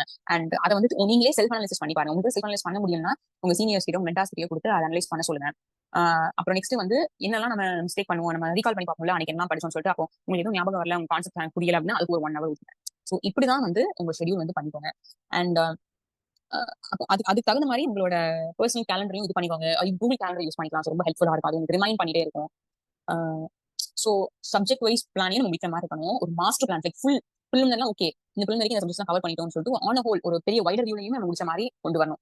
ஸோ ஸ்கெடியூல் எப்படி பண்றீங்களோ அதை பொறுத்து தான் இருக்கும். அண்ட் ஆப்வியஸா டைம் அந்த பிளானிங் அட்ஜஸ்ட் பண்ண வேண்டியது இருக்கும். பிகாஸ் ஒரு திடீர்னு ஒரு ஃபங்க்ஷன் வரலாம் வீட்டில், ஏதாச்சும் வெக்கேஷன் போகணும்னு சொல்லிட்டு நீங்க நினைக்கலாம். திடீர்னு ஒரு எக்ஸாம்ஸ் வரலாம். ஒரு கேஸ் நீங்க ப்ராக்டிஸ் பண்ணிருக்கீங்கன்னா சில கேஸ் நிறைய இம்பார்ட்டன்ஸ் கொடுக்க வேண்டிய டைம், நிறைய டைம் ஸ்பெண்ட் பண்ணி வீட்டில் கூட வந்து படிக்கிற மாதிரி இருக்கும். ஸோ அது எல்லாமே நீங்க பேஸ் பண்ணி உங்களுக்கு ஒரு ஸ்டடி பிளான் வச்சுக்கோங்க. ஸோ பேசிக்கா என்னோட ஸ்டடி பிளான் எப்படி வச்சிருந்தேன்னா, ஐ woke up around like 4:30 in the morning I wake up. Okay, so அதுக்கப்புறம் நான் படிக்க ஆரம்பிப்பேன். அண்ட் ஸோ இதுதான். அண்ட் 10:30 எனக்கு போட்டுனா ஆல்மோஸ்ட் வந்து நான் 7K மைண்ட் பண்ணுவேன். Because I go for my physical ஃபிட்னஸ்க்காக நான் போவேன். ஸோ அப்படிங்கிறப்போ 4:30 ஒரு 5 உட்காந்து 2 hours சாலிடா நான் படிப்பேன். And afternoon sometimes 4:30 after lunch ஒரு 3 o'clock நான் தான் சிட்டிங் இருக்கு அப்படின்னா ஆஃப்டர்நூன் வந்து சாப்பிட்டு கொஞ்சம் ரிலாக்ஸ் பண்ணிட்டு கொஞ்சம் படிப்பேன். அண்ட் ஈவினிங் வந்து கொஞ்சம் சீக்கிரம் ஒர்க் முடிஞ்சுச்சுன்னா அங்கேயே சில நேரம் ஃப்ரீ டைம் பேசினா ஒர்க்லேயே உட்காந்து என்னோட ஷெடியூல் அட்ஜஸ்ட் பண்ணிப்பேன். ஸோ இப்படிதான் என்னோட கான்செப்ட் போயிட்டு இருந்துச்சு. அண்ட் அட் லாஸ்ட் 1 month மட்டும் நான் வந்து பிளாக் கோட்ஸ் போல ப்ராக்டிஸ் பண்ணது, ஃபுல்லா ஸ்டடீஸ்ல மட்டும் நான் full involve. Like last 90 days, அதுவும் 90 days ஆகஸ்ட் 1 to 19 வரைக்கும் நான் ஃபுல்லா இதை மட்டும் ஃபோக்கஸ் பண்ணிட்டு இருந்தேன். ஸோ இப்பதான் ஒரு study plan should look like. ஒரு ஜென்ரல் வியூவாலையும் நீங்க முடிச்ச மாதிரி இருக்கணும், சப்ஜெக்ட் வைஸ் நீங்க கம்ப்ளீட் பண்ணாலும் பிலிம்ஸ் மீன்ஸ் எல்லாத்துக்கும் நீங்க கம்ப்ளீட் பண்ண மாதிரி ஆயிடும். ஓகே, ஸோ இது வந்து ரொம்ப ரொம்ப இம்பார்ட்டன்டான ஒரு விஷயம், mental and physical health. So நம்ம இவ்வளவு ப்ரிப்பேர் பண்றோமே, இதை வந்து ப்ராப்பரா யூட்டிலைஸ் பண்றதுக்கு அடிஷனலா 3 இது என்னன்னா, ஒரு மைண்ட் செட், ஒரு ஹெல்த், நியூட்ரிஷன். டைமுக்கு கரெக்டா ஃபுல் நியூட்ரிஷன் சப்ளிமெண்ட்ஸோட சாப்பிடுறது. இன்னொன்னு மைண்ட் செட், நம்ம எப்படினாலுமே எதனாலுமே ஃபேஸ் பண்ணுவேன் அப்படின்னு சொல்லிட்டு ஒரு மைண்ட் செட் அது. அண்ட் இன்னொன்று வந்து ஹெல்த், மென்டல் அண்ட் பிசிக்கல் ரெண்டுமே. ஓகே, ஸோ ஃபார் எக்ஸாம்பிள் நான் மென்டல் அண்ட் பிசிக்கல் ஹெல்த்னு சொல்லும்போது நான் எப்படி ஆகுதுன்னா, நான் வந்து last year UPSC is the world's second most toughest exam to கிளியர்னு சொல்லுவாங்க. French civil service is the toughest one in the world. Second most toughest exam is UPSC. Okay, so அதையும் ஹேண்டில் பண்ணி அடுத்த நெக்ஸ்ட் இதையும் handle பண்ணணும் அப்படின்னா எவ்வளோ கஷ்டமா இருக்கும் நீங்க பாத்துக்கோங்க. ஸோ அப்படிங்கிறப்ப அது எப்படி நான் ஹேண்டில் பண்ணேன் அப்படின்னா, பிசிக்கல் அண்ட் மென்டல் ஹெல்த் ரெண்டுக்குமே சேர்த்து ஒரு விஷயம் பண்ணேன். Actually I'm under 19 state level basketball player, கேப்டனா under 19 விளையாடும்போது ஸ்டேட் லெவலுக்கு கேப்டனா இருந்தேன். We went to various cities across India and நான் விளையாண்டோம். I had a major knee injury, so என்னால் கண்டினியூ பண்ண முடியல. ஸோ மேஜர் நான் என்ன பண்ணேன் பிசிக்கல் ஹெல்த்துக்கு அதுக்கப்புறம் அப்படின்னா, ப்ராக்டிஸ் பண்ணிட்டு இருக்கும்போது லைக் இந்த 2 years ஆஃப்டர் காலேஜ் அப்படின்னா I told you I wake up around 4:30 5 o'clock plus படிக்க உட்காந்துருவேன். I want to keep myself fit அப்படிங்கறனால 7 to 8:30 வரைக்கும் I go to gym, I work out. So நீங்க ஒர்க் அவுட் பண்ணும்போது physical health improve ஆகுது. At the same time வேற எதுவுமே யோசிக்க மாட்டீங்க. If you are about to deadlift அப்படின்னா நீங்க டெட் லிஃப்ட் வந்து ஒரு 20 reps பண்ணணும் இந்த வெயிட்ஸ்ல அப்படின்னா அந்த 20 reps தான் உங்களுக்கு ஞாபகம் இருக்கும். ஓகே, கம்ப்ளீட் பண்ணுங்கிறதா இருக்கும். எதுவுமே ஸோ கான்சென்ட்ரேஷன். நான் ஏன் இது சொல்றேன் அப்படின்னா உங்களுக்கு மென்டலி ரெஃப்ரெஷிங்கா இருக்கும். ரொம்ப உங்க பாடியே லைட்டா இருக்கும். நீங்க ஃபீல் பண்ணி பார்த்தா பண்ணவங்களுக்கு தான் அது தெரியும். தி பாடி ஃபீல் சோ லைட். அப்புறம் மென்டல் ஹெல்த் வந்து ரொம்ப நல்லா இம்ப்ரூவ் ஆகும். நீங்களும் டிஃபரன்ஸ் கான்சென்ட்ரேஷன் நல்லா இம்ப்ரூவ் ஆகும். நல்ல டிஃபரன்ஸ் பாப்பீங்க நீங்க. Even if you can't go to ஜிம்னா you can work out in home or ஒரு ஸ்போர்ட் லைக் பிசிக்கலா ஏதாச்சும் ஒரு ஸ்போர்ட் விளையாடுங்க. லைக் பேட்மிண்டன் காமனா எல்லாரும் விளையாடுறாங்க. ஸோ அட்லீஸ்ட் ஒரு 1 hour, half an hour to 1 hour at least நீங்க வந்து பேட்மிண்டன் அந்த மாதிரி ஏதாச்சும் ஒரு கேம் வந்து ஃபாலோ பண்ணுங்க. அண்ட் கேர்ள்ஸ் நீங்க வந்து நிறைய போக முடியல, என்னால வெளியே போக முடியல அப்படின்னா வீட்லயே try to work out. So பிசிக்கலா நீங்க கொஞ்சம் ஃபிட்டா வச்சுக்கோங்க. உங்களோட பிசிக்கல் ஃபிட்னஸ் இருந்தாலே அந்த பிசிக்கல் ஃபிட்னஸ் பண்ற வேலைக்கு உங்க மென்டல் ஹெல்த் வந்து நல்லா இருக்கும். So you feel refresh. நீங்க வந்து எக்ஸாஸ்ட் ஆக மாட்டீங்க, டயர்ட் ஆக மாட்டீங்க, மென்டலி டயர்ட் ஆக மாட்டீங்க. மென்டல் எக்ஸாஷன் தான் ரொம்ப ரொம்ப ஆபத்து பிசிக்கல் எக்ஸாஷனோட. ஸோ மென்டலா நம்ம எவ்வளோ ஸ்ட்ராங்கா இருக்கோமோ, எவ்வளோ டயர்ட்னஸ் இல்லாம நம்ம பாத்துக்கோமோ, சில நேரம் வந்து நமக்கே வெறுப்பாயிடும். என்னடா இவ்வளவு படிச்சுட்டு இருக்கோம், இதெல்லாம் வர்த்தா அப்படிலாம் சொல்லிட்டு சில டைம் கொஸ்டின் பண்ண ஆரம்பிச்சு நானே கொஸ்டின் பண்ணிட்டேன். பட் அந்த டைம்லாம் எனக்கு ரொம்ப ஹெல்ப் பண்ண. நான் வந்து எல்லாமே 5 days ஒர்க் அவுட் பண்ண சொல்லுவேன். 7 days வரைக்கும் நான் ஜிம் போவேன். Because I wanted to have some alone time, me time from everything around me. So நான் இவ்வளோ வேலை பார்த்துட்டு இருக்கேன், இவ்வளோ படிச்சுட்டு இருக்கேன், எல்லாத்துலேருந்து ஒரு சிவியரான பிரேக் எனக்கு வேணும்னு தோன்றதுனால I will go and work out. So இதுதான் பேசிக்கான ஒரு விஷயம். மென்டல் ஹெல்த் நீங்க ப்ராப்பரா வச்சிருந்தாலே யாருமே உங்களை வந்து ஸ்டாப் பண்ண முடியாது. யாருமே உங்களை மென்டலி எக்ஸாஸ்ட் பண்ண முடியாது. You will be going strong. ஏன்னா கான்ஃபிடன்ஸ் லெவல் இன்க்ரீஸ் ஆகும். உங்களோட மென்டல் ஹெல்த் கான்சென்ட்ரேஷன் பத்தி இம்ப்ரூவ் ஆகும். அண்ட் சைட்ல பாயிண்டர்ஸ் கொடுத்தேன். இது ஏன் நான் கொடுத்தேன் அப்படின்னா நிறைய பேர் வந்து after exam if you obviously நீங்க நல்லா படிக்கிறீங்க எல்லாருமே, ஆப்வியஸ்லி அவனா கிளியர். பட் இன் கேஸ் நமக்கு வந்து ஒரு டவுட்ஸ் இருக்கும், நம்ம வேற எதுவும் பேக்கப்பே இல்லாம இதுக்கு மட்டும் படிச்சுட்டு இருக்கோமே அப்படின்னு சொல்லிட்டு. ஸோ அப்போ என்னன்னா அதுதான் சொல்றேன். It's not difficult to clear backups in litigation, corporate jobs, bank judicial. அதான் சொன்னேன். நான் வந்து ப்ராக்டிஸ் பண்ணி தான் படிக்கும் போது கிளியர் பண்ண முடிஞ்சுல என்னால. அதுதான் வேற ஒன்றுமே இல்லை. ஸோ பேக்கப் கிரியேட் பண்ணணும்னு சொல்லிட்டு உங்களுக்கு இருக்கும்போது இது டிஃபிகல்ட்டே கிடையாது. நீங்க ஈஸியா உங்களால படிச்சுட்டே வேலை பார்த்துட்டே கூட கோர்ஸ் போயிட்டே கூட படிக்கலாம். ஏன்னா அது பிசிக்கல் லைக் எக்ஸ்பீரியன்ஸ் பண்றது வந்து ரொம்ப ரொம்ப இம்பார்ட்டன்டான விஷயம். ஜுடிஷியல் எக்ஸாம் பொறுத்து எவ்வளவு ப்ராக்டிஸ் பண்றோமோ அவ்வளவு ஈஸியா இருக்கும் உங்களுக்கு வந்து எக்ஸாம்ஸ் எழுதுறது. இது வந்து நிறைய பேர் வந்து ஃப்ரெஷ்லா கிராஜுவேட் தெரியாது, பட் ப்ராக்டிஸ் பண்றவங்க கண்டிப்பா நீங்க ஃபீல் பண்ணுவீங்க. ஓகே, நம்ம இவ்வளவு ப்ராக்டிஸ் பண்ணது கண்டிப்பா யூஸ்ஃபுல்லா இருக்கும். ஸோ அதனால செகண்ட் பாயிண்ட் என்ன, starting late is like chasing 500 run target in 25K. So very big cricket fan.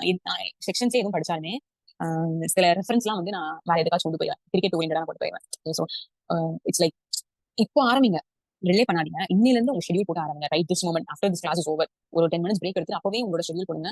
ஏன்னா லேட்டா ஸ்டார்ட் பண்ணா லைக் T20 கிரிக்கெட்ல எவ்வளவு பால்ஸ் இருக்கு, 20 overs, 6 balls per over. So it's like 120 balls. 120 ballsல 500 run. One day in cricketலனா you have like 50 overs, 6 balls, 300 balls you have. அதுல 500 runs almost chase பண்ணலாம். ஒரு test கிரிக்கெட்ல ஃபர்ஸ்ட் டேல சேஸ் பண்ணலாம். எஸ், பட் T20 கிரிக்கெட்ல it's really hard to chase with 120 balls 500 runs chase பண்ணனும்னா எப்படி humongous டாஸ்க்ல.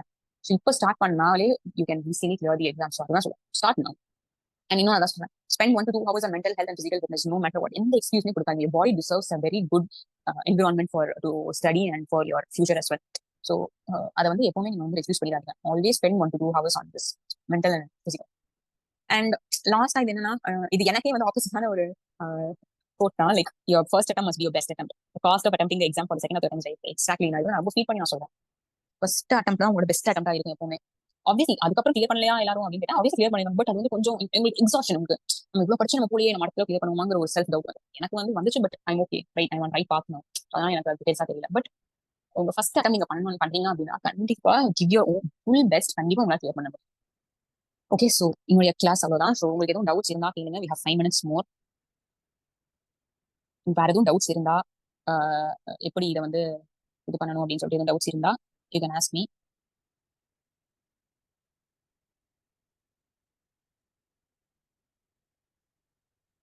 Okay, if there are no doubts, like we can wind up the session. We'll see you in another video. Have Tamil medium students எப்படி படிக்கலாம்? Okay, இது ஜென்ரலா எல்லாரும் கேட்கற questions தான். Tamil medium students இப்போ வந்து நீங்க காலேஜ்ல தமிழ் மீடியம் படிச்சிருந்தா உங்களுக்கு வந்து ஆட் அட்வான்டேஜ் இருக்கு. என்னன்னா நீங்க வந்து தனியா தமிழ் மீடியம் படிச்சிருக்கீங்கன்னு சொல்லிட்டு சர்டிஃபிகேட் வாங்கி கொடுத்தா உங்களுக்கு தனி அப்பர் ஹேண்ட் இருக்கு ரிசர்வேஷன்ல. ஸோ அதனால ஒருவேளை நீங்க காலேஜ் தமிழ் மீடியம் படிச்சிருந்தா தயவு செய்து நீங்க என்ன பண்ணுங்க, சர்டிஃபிகேட் வாங்கிருங்க. வாங்கி தமிழ் மீடியம் படிச்சிருக்கீங்கன்னு சொல்லிட்டு அப்ளை பண்ணும்போதே அதை அப்ளை பண்ணுங்க. இன்டர்வியூ முடிச்சதுக்கு அப்புறம் உங்களுக்கு ஒரு வெரிஃபிகேஷன் இது வரும். அப்போ நீங்க கொடுத்தா உங்களுக்கு வந்து you have an added advantage. ரிசர்வேஷன்ல கொஞ்சம் நீங்க மேல போவீங்க. அண்ட் தமிழ் மீடியம் ஸ்டூடெண்ட்ஸ் எப்படி படிக்கிறது அப்படின்னா பேர் ஆக்சி வந்து தமிழ்ல இருக்கு. ஓகேவா, நீங்க தமிழ்லயே இன்னும் தெரியுமா உங்களுக்கு, தமிழ்லயே நீங்க ஆன்சர் எழுதலாம். இங்கிலீஷ் மட்டும் தான் கிடையாது. ஒன்னு இங்கிலீஷ் ஃபுல்லா எழுதணும், இல்ல தமிழ்ல ஃபுல்லா எழுதணும். ரெண்டுமே சேர்த்து எழுதக்கூடாது. ஒன்னு இங்கிலீஷ்ல தமிழ் எழுதணும். ஸோ அதனால ஒண்ணுமே பிரச்சனை இல்லை, நீங்க தமிழ்லயே ஆன்சர்ஸ் எழுதலாம். அதனால உங்களுக்கு ஈஸியா தான் இருக்கும். அண்ட் இன்டர்வியூமே நீங்க டைரக்டா வந்து தமிழே பேசினா உங்க தமிழே கொஸ்டின் கேட்டு நீங்க தமிழே ஆன்சர் பண்ணா ஆன்சர் தமிழ். ஏதாச்சும் ஒரு லாங்குவேஜ் உங்க தமிழ் தான் தெரியும், தமிழே ஆன்சர் பண்ணலாம். ஒரு பிரச்சனையும் கிடையாது. அண்ட் மெயினா உங்களுக்கு என்ன ப்ராப்ளம் வரும் அப்படின்னா டிரான்ஸ்லேஷன் பேப்பர்ல தமிழ் டு இங்கிலீஷ் போகும். இங்கிலீஷ் தமிழ் கொஞ்சம் ஆல்மோஸ்ட் டிரான்ஸ்லேட் பண்ணிடுங்க. தமிழ் டு இங்கிலீஷ் போகும்போது உங்களுக்கு கஷ்டமா இருக்கும். அப்ப என்ன பண்றீங்கன்னா, நான் சொன்ன சட்ட சொற்களஞ்சியம் சொல்லிட்டு ஒரு book இருக்கு. அதை நீங்க படிச்சாலும் ஆல்மோஸ்ட் 90% ஆஃப் டவுட்ஸ் உங்களுக்கு கிளியர் ஆயிடும். ஈஸியா நீங்க எழுதலாம். அதுல எல்லா லீகல் டேர்ம்ஸ் லாட்டின் டேர்ம்ஸ்க்கான தமிழாக்கம் வந்து கொடுத்துருப்பாங்க. அப்பவும் ஈஸியா இருக்கும். அண்ட் ஆன்சர்ஸ் நீங்க தமிழ்ல டேரக்டா எழுதலாம் மெயின்ஸ். ஸோ ஒரு பிரச்சனையும் இல்லை. இப்போனா ரொம்ப டிஃபிகல்ட்டியே கிடையாது தமிழ் மீடியம் படிக்கிறவங்க. ஸோ அது ஒரு டிராபேக் எதுவுமே நினைக்காதீங்க. இட்ஸ் ஆடட் அட்வான்டேஜ் தான் சொல்ல போனா டிஎன்பிஎஸ்சி நீங்க எழுதும்போது. ஓகேவா? ஓகேவா? டவுட்ஸ் கிளியர் ஆச்சா? பார்ட்டிசிபென்ட்ஸ் எதுவும் டவுட்ஸ் இல்லை அப்படின்னு சொன்னா செஷன் வைண்ட் பண்ணிக்கலாம். பிகாஸ் ஒரு 2 hours மேலேயே நம்ம செஷன் இன்னைக்கு நடந்திருக்கு. So that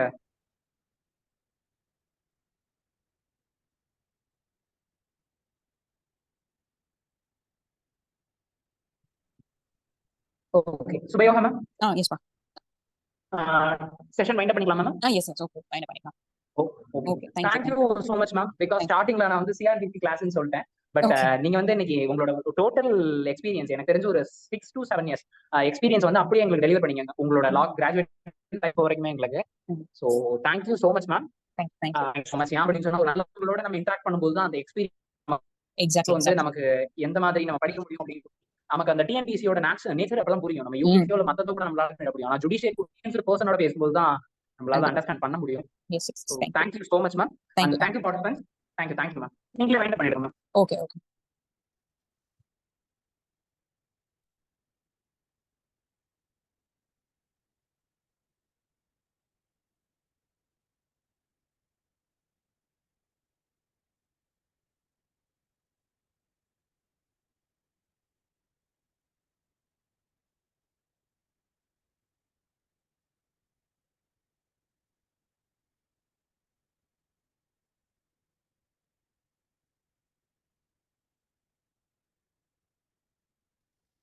சுபயோகா ma'am.